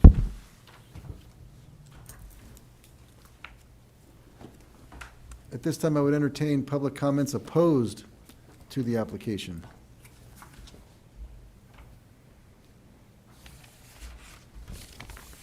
Seeing none, I do have, it looks like an email with today's date in support of 2321. Corinne, I'm not sure I have the second page to this. Is there more than one page? There is not, it's just a one. Do you know, it's from somebody named Beauregard, but I don't know who it is. William. William, okay. All right. This is, I guess, a letter, technically an email, in support, and I'll just read it briefly. I write to express my support for ZBA 2321, a request for variance submitted by SS Baker's Realty Company LLC for the property they own at 428 Main Street.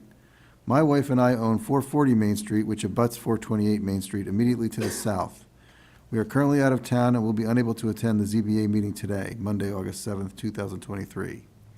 The use proposed by the applicant, a personal service establishment, is very similar in nature to the other uses currently allowed in the building. These uses have been utilized for many years at this location. The site has ample parking and access to Main Street is very good. The use proposed is also similar to the use currently permitted at 441 Main Street, the large white office building on the corner of Main and King Court, which is virtually across the street from the subject property. 441 Main Street causes no adverse impact on the neighborhood, so I believe it will work well at the subject property, and no adverse impact will be caused by the granting of this variance. Regarding the specific criteria required by the zoning board to grant the variance, number one, granting the variance would not be contrary to the public interest because the proposed use is currently allowed in a building across the street. The proposed use is in demand and easy access is required, particularly for elderly clients or those with disabilities. The traffic pattern for the proposed use would be very similar to the existing uses allowed. Number two, as mentioned above, the traffic generated by the proposed use would be very similar to the existing uses, so there would be no greater impact on the neighborhood, so the spirit of the ordinance would be observed. Number three, with the difficulty renting office space due to the impact of COVID-19 pandemic, the proposed use would do substantial justice by allowing the owner to rent space currently difficult to tenant. Number four, as mentioned above, the proposed use would have a pattern of traffic which would be very similar to the existing allowed uses, and any impact would be, I think he wants to say, de minimis. Hence, the values of the surrounding properties would not be diminished. Regarding number five, regarding unnecessary hardship, this building had been set up for official rentals and for many years had been rented as such. As the owner, Colonial Rental Management, and the owner of Edgewood Real Estate Agency, I am very familiar with rental trends in Keene. When the COVID-19 epidemic struck, many offices closed and employees worked remotely. As the epidemic waned and employees continued to work remotely, it was difficult, if not impossible, to rent office space, and the demand for office space dropped precipitously. That demand has not rebounded, and it will likely not ever fully rebound. This is an issue impacting not just this office building, but many other office buildings and office uses throughout the community. By allowing similar uses in the building, this hardship will, to a degree, be addressed. All this is said, and to reiterate, the proposed use will fit well into this building and into this part of Keene, and I would urge the Keene Zoning Board to support the request. And that's from William Beauregard. I don't have his address, though, on here. Okay. That is the only correspondence I have in favor of this application. I didn't see anybody before opposed. I don't see anybody here that wants to address this further as in favor of it, so I will close the public hearing and turn to deliberations.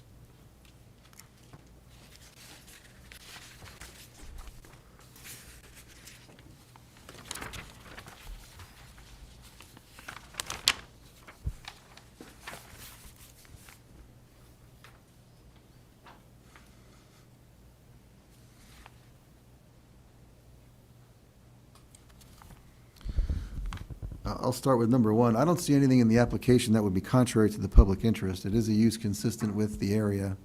And to jump from 1 to 2, nothing in this strikes me as being a threat to health, safety, or welfare, and it will not impact the character of the neighborhood in any way that I can see. I would agree with that, in particular if we were able to add the condition that we added in the prior application. And I've got that one. Can you speak to that? Because the prior application was a fence.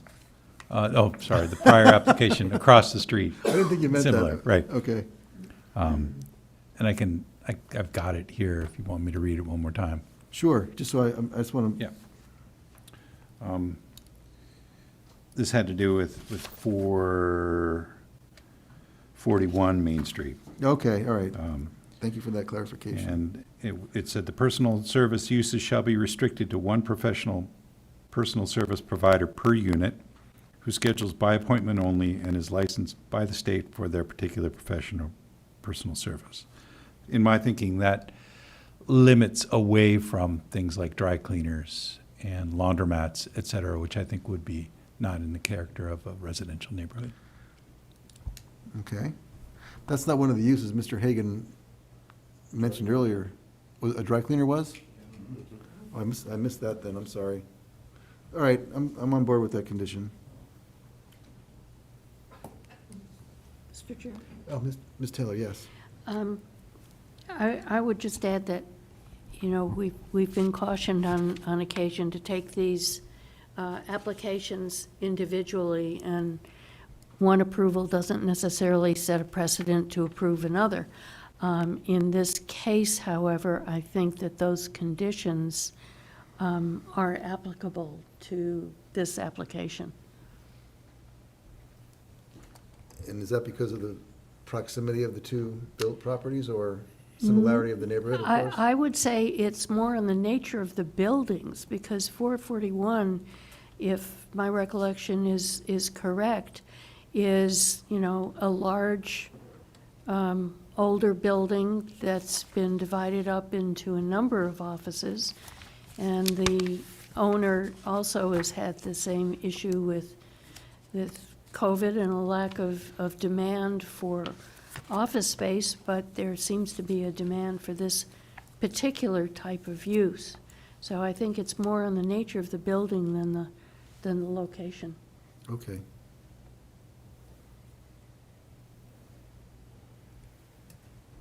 Yep.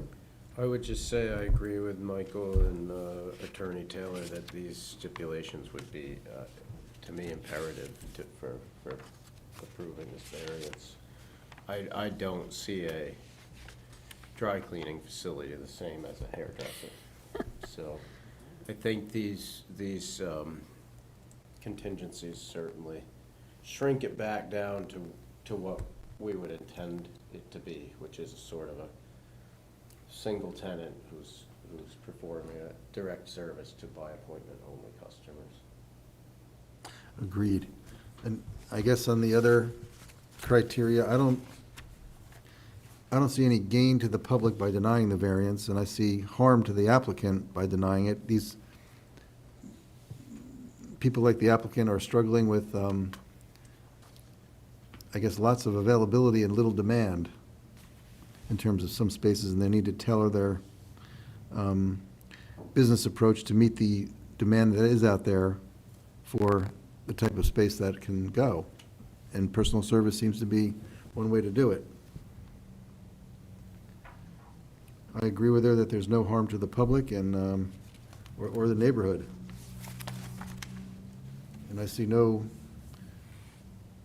prospect of diminished property values in the neighborhood by virtue of this application. I am having a hard time with the special conditions of the property, though.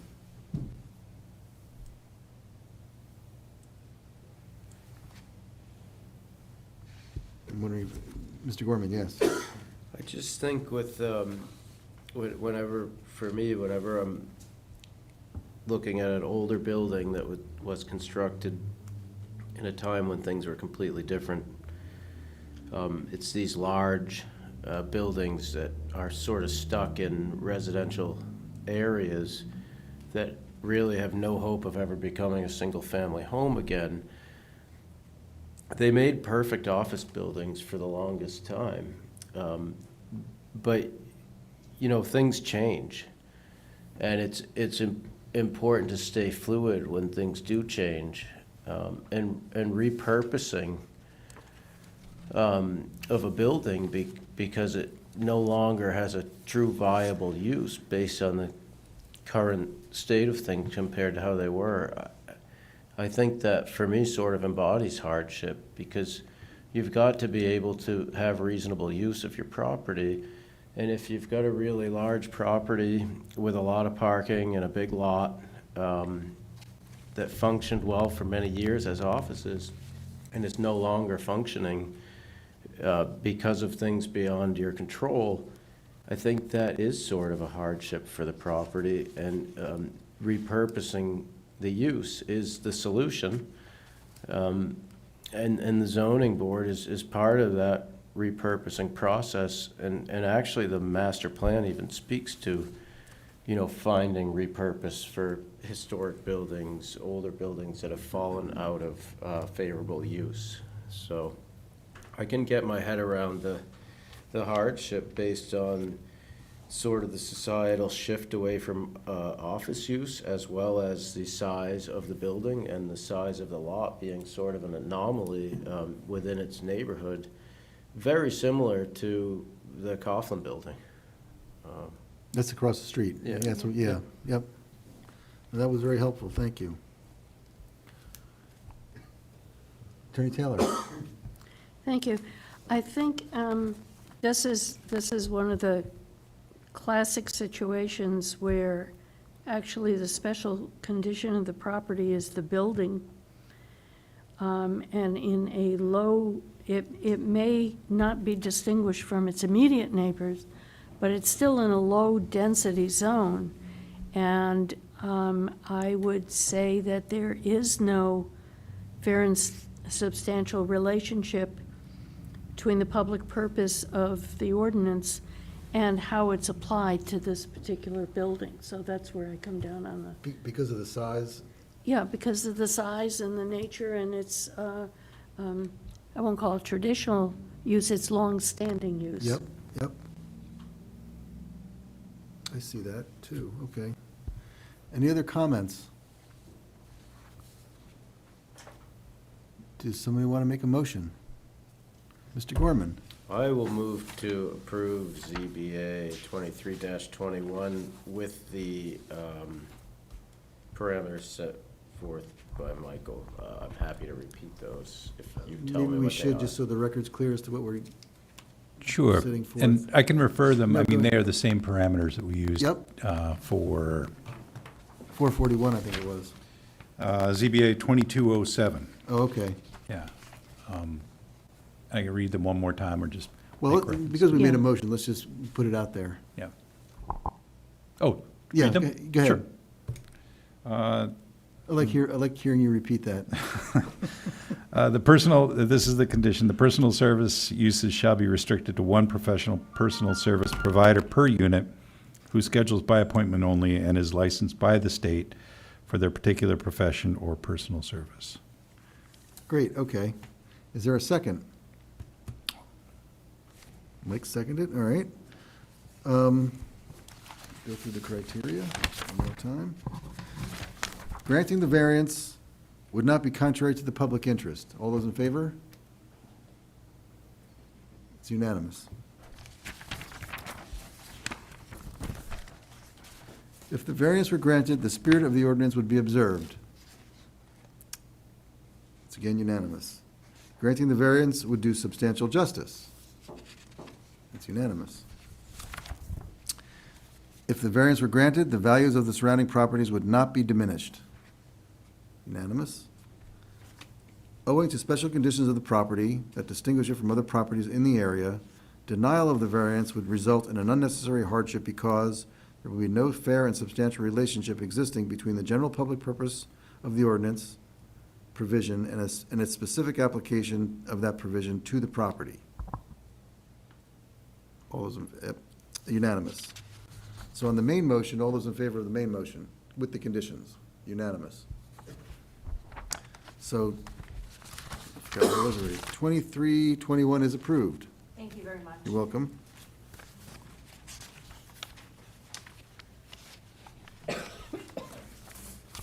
And we will now take up 2322. I'll read that briefly.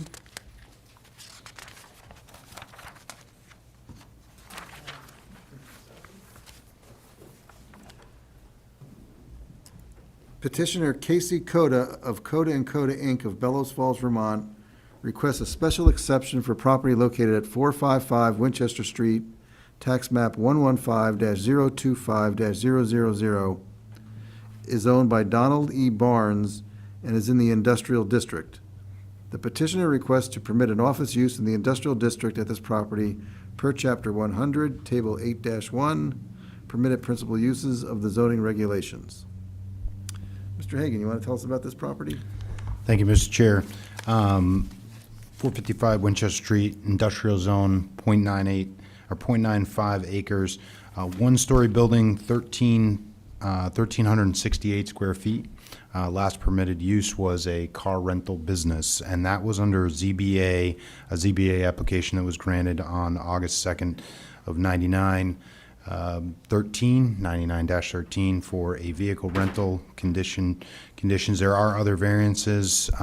July 6, 1998, there was for a modular home business with a display model limited to certain size. And then there were 5 additional ZBA applications in the 70s, but not pertinent to, obviously, the ordinance has changed since then anyway, so I didn't write them all down. Okay. Any questions for Mr. Hagan?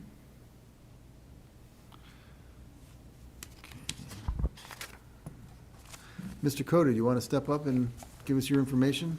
Sure. Thank you, sir.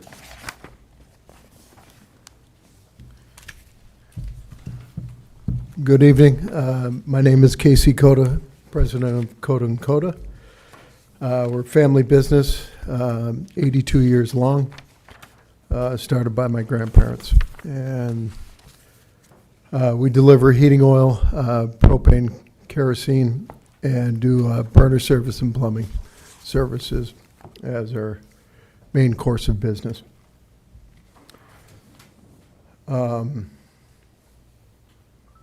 Obviously, things that we do, it's mostly office in nature or somebody coming in to get parts, to go out to fix a furnace or a plumbing issue. We also, or manager being there, going to go look at code checks for customers' homes. So the office nature would be somebody coming in to set up a new account or to pay a bill. Our type of business, there's not a ton of, customer traffic or interaction through most of our.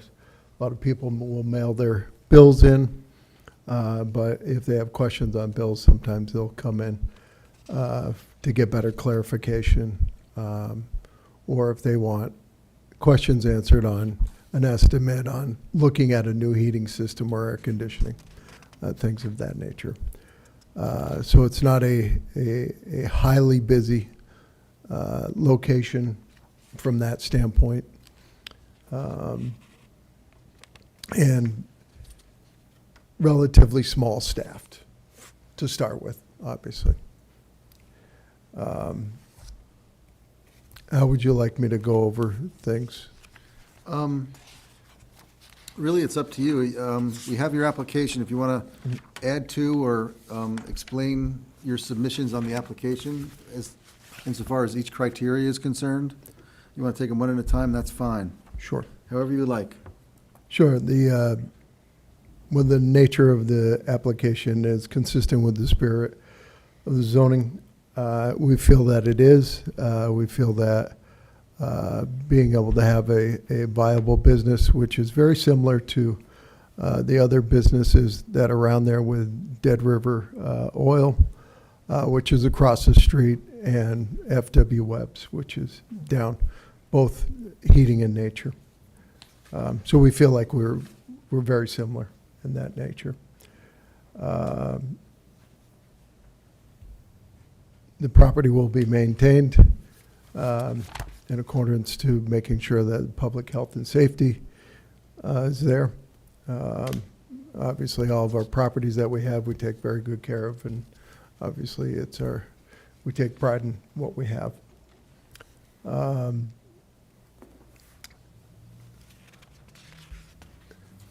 I do not feel we'll, let's see, hang on, I gotta put my glasses on. Will the proposed use be established, maintained, operated as to be harmonious with the surrounding areas and will not impede development, use, enjoyment to adjacent properties? Obviously, we shouldn't do that. Any harm to any of the neighbors, I think us being there will allow the property to be better maintained than it has been. It's very overgrown. Obviously, we want to make sure that we can clean up the building to hopefully last for the next 50 years.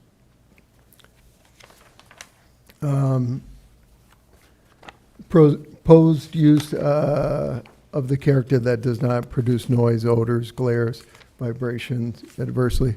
Nature of what we're doing shouldn't cause any of those issues. The noise is going to be people talking on a phone and cars coming in and out.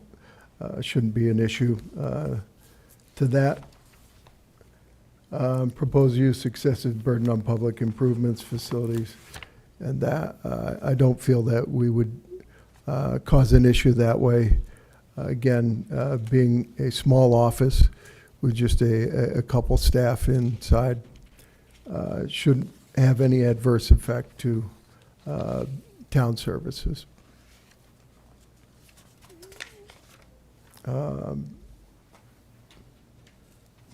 Proposed use will not result in the destruction, loss, or damages of any of the features determined of significant natural, scenic, or historic importance. We're not changing the building. We're not changing how it looks from the outside, except for cleaning up some bushes and that stuff. But nothing really should be disturbed with it.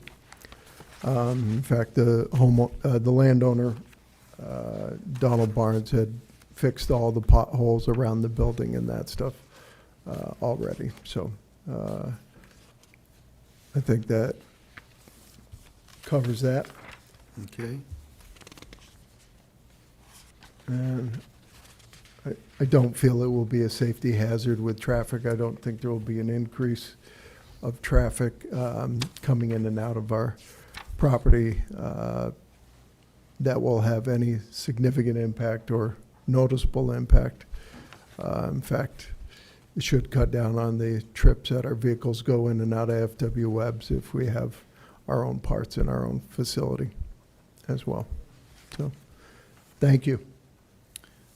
All right, just a couple of questions. You're not going to store any oil there, right? That's just No. strictly, no parts? It's just going to be burner service parts, plumbing parts Okay. of nature. And I don't know if you can see what the picture that you gave us or somebody put here? Yep, The left side is the parking area, right? yes, Do you know how many spaces are there? several.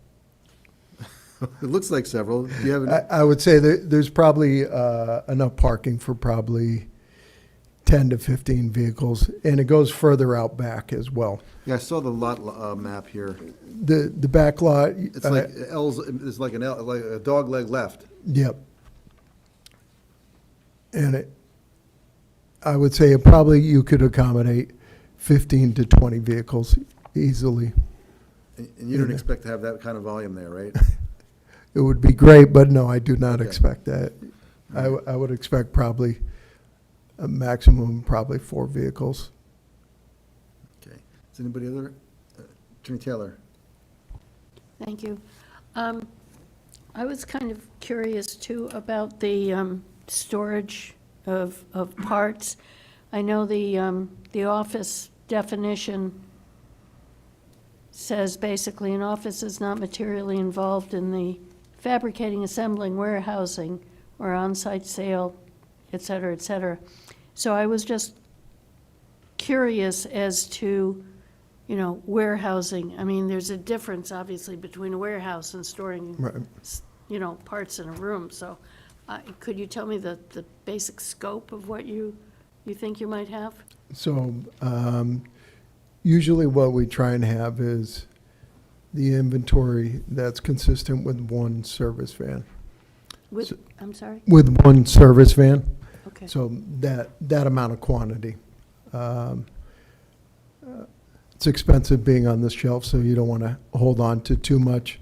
But we also want to cut down on the amount of times that service tech has to go back and forth to a warehouse, that whatever they use that day, they turn it in, and then we'll have whatever they use today will be on the shelf tomorrow. And so just to maintain normal working inventory.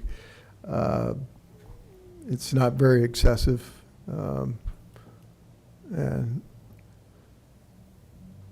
And that's going to be the size of it. So, Now, do the, I guess it would be the technicians and the delivery people, do you keep the company trucks, so to speak, on the property and they drive their own cars, or do they take them home, or?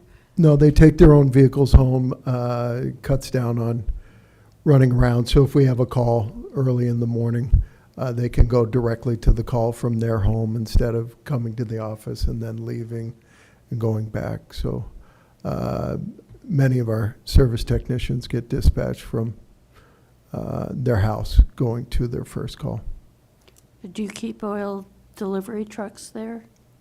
No, we just started renting, so no. Pardon? No, we don't have any Okay. vehicles there.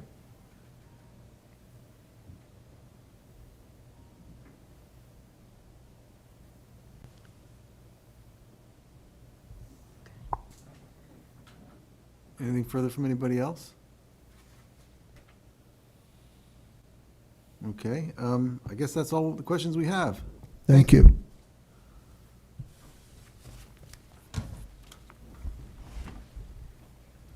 At this time, I would entertain comments from anybody in the public, which is getting kind of small out there, in opposition or in favor. Seeing none in both categories, we can go straight to our deliberations.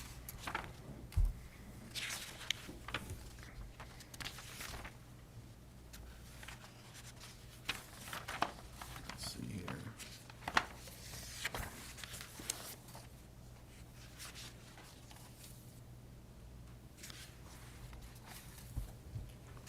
Attorney Taylor.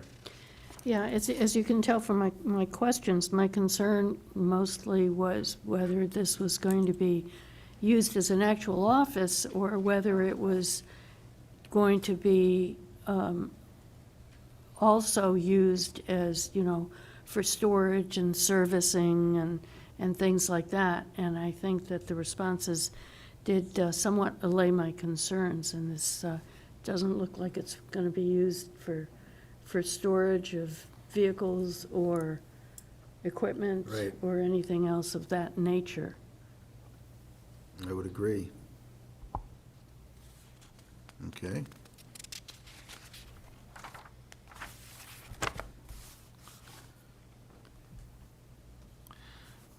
From what the explanation I heard, I don't think this proposed use will be maintained or operated in a manner to endanger the health, safety, or welfare of anybody in the area or the people that work there.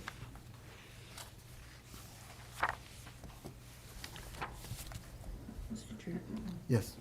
Yeah, and I think one thing is if that building is used and the lot is cleaned up, it might actually be safer It might actually not be than an it is eyesore. now, sore. with the way people cut across lots out there when they Right. can.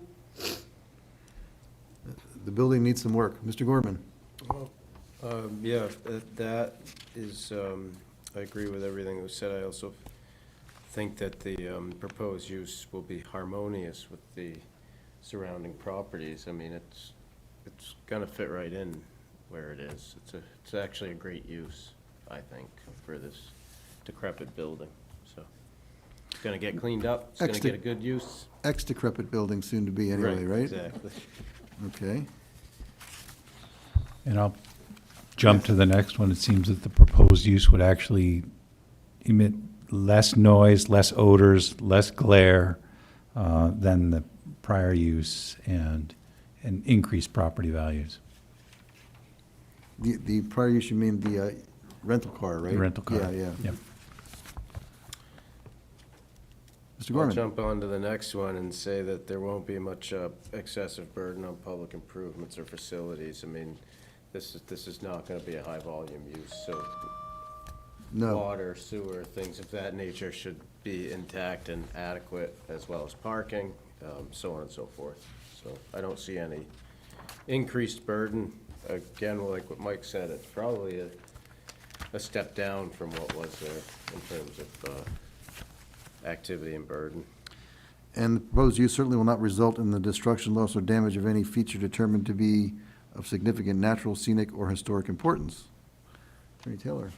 Yeah, the only thing there is, and we don't have any kind of topo map, and I didn't have a chance to look it up, but there's a lot of wet areas around there, so I think that the only concern would be, if they, expand pavement or redo something, and it's a wet area, but I'm pretty sure that the Community Development Department will take care of that. It is in the floodplain, and it is something that we would process as part of this permit, a change of use application, making sure that there's been a lot of significant changes in those buildings up and down and bringing them up to the requirements, including Okay. the U-Haul across the street, so. There's nothing about this proposed use that would create a traffic safety hazard either, or increase traffic levels in the area. I know that's a lower Main Street area, if I'm not mistaken, right? I know that's, Winchester, yeah. but, yeah, it's farther down, though.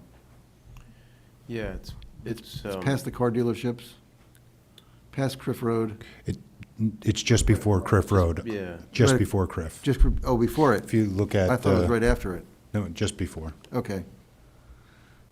All right. I didn't mean to say Lower Main Street, sorry about that. All right. Does anybody want to make a motion? Mr. Gorman, I would love to make a motion for ZBA 2322. 22, and that motion would be to approve it. No conditions? I No can't think of any. conditions. Okay. Attorney Taylor, second the motion. We'll go through the criteria now.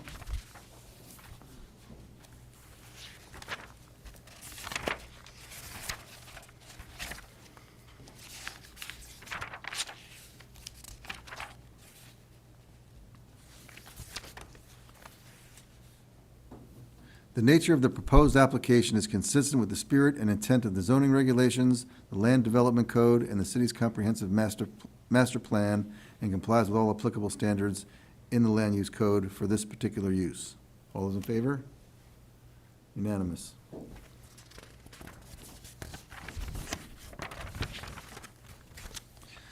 The proposed use will be established, maintained, and operated so as not to endanger the public health, safety, or welfare. All those in favor, unanimous. The proposed use will be established, maintained, and operated so as to be harmonious with the surrounding area and will not impede the development, use, and enjoyment of adjacent property. All those in favor, unanimous. The proposed use will be of a character that does not produce noise, odors, glare, and/or vibrations that adversely affects the surrounding area. All those in favor, unanimous. The proposed use will not place an excessive burden on public improvements, facilities, services, or utilities. All those in favor? Unanimous. The proposed use will not result in the destruction, loss, or damage of any feature determined to be of significant natural, scenic, or historic importance. All those in favor? Unanimous. The proposed use will not create a traffic safety hazard or a substantial increase in the level of traffic congestion in the vicinity of the use. All those in favor? Unanimous. On the main motion, all those in favor to approve the application? Unanimous. 23, what did I say that was, 22? Yep. That passes. Good luck. Do I have to wait for you to get everything for later? Now, new business. Abutters lists. Can you, Corinne, tell us why that, the Grand Poobahs up in Concord said not to provide that? From what I can remember, this was a training quite a few weeks ago. It was suggested with an HMA not to include the abutters list in the publication of the packet. If you would like, I can add it to your packets when I mail them to you. My I just- concern is conflicts, Yeah. checking them. That's why I could still continue to mail it to you. Attorney Taylor. Yeah, abutters lists are public information, so I don't have a clue, and unless there's been a change in law or case law or statute, I Not would that I kind remember. of tend to ignore their advice. I mean, anybody can go on the website and hit the, abutters button and get the list, so it's a very public information, and I was mentioning to Corinne earlier that, our general practice has been that if we see the abutters with, business, a business relationship or familiar relationship, we announce it. And then, the assembled multitude decides whether or not we have a conflict, but it just doesn't make any sense. I know I've recused myself in cases where I've seen something on a list that caused me to say, well, I'm not gonna do this. What I can do is, I believe the training was taped.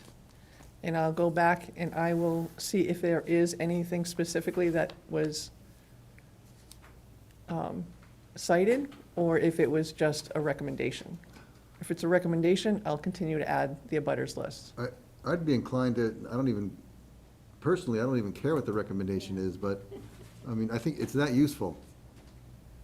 So, unless it's, I think the Extraordinarily question is, compelling. was it a mandate or a recommendation? That's what, Right. again, it was quite a few weeks ago, so Yeah. I don't believe it was, I believe it was a recommendation, okay. but I will double check. I will double check. I'd love to know their reasoning. I'll double check that. The They good- may not have a good one. They probably don't. So the good news is, that's all the new business I have. It is for the moment. We Anybody do else? have some, John and I and Mike, we've been sort of holding off because we've had a full agenda these past few months. There are a couple, there are a couple of items that we do want to bring forth for the rules of procedure, but they're minor changes that we want to suggest moving forward, but we want to be able to have time to discuss it, not at 9:30 in the evening, so, I completely agree. yes. At some point, we will be bringing those forth. Okay. Let's do it before Josh goes anywhere. All right, then. Is there any further business that we need to worry about? All done? Adjourned.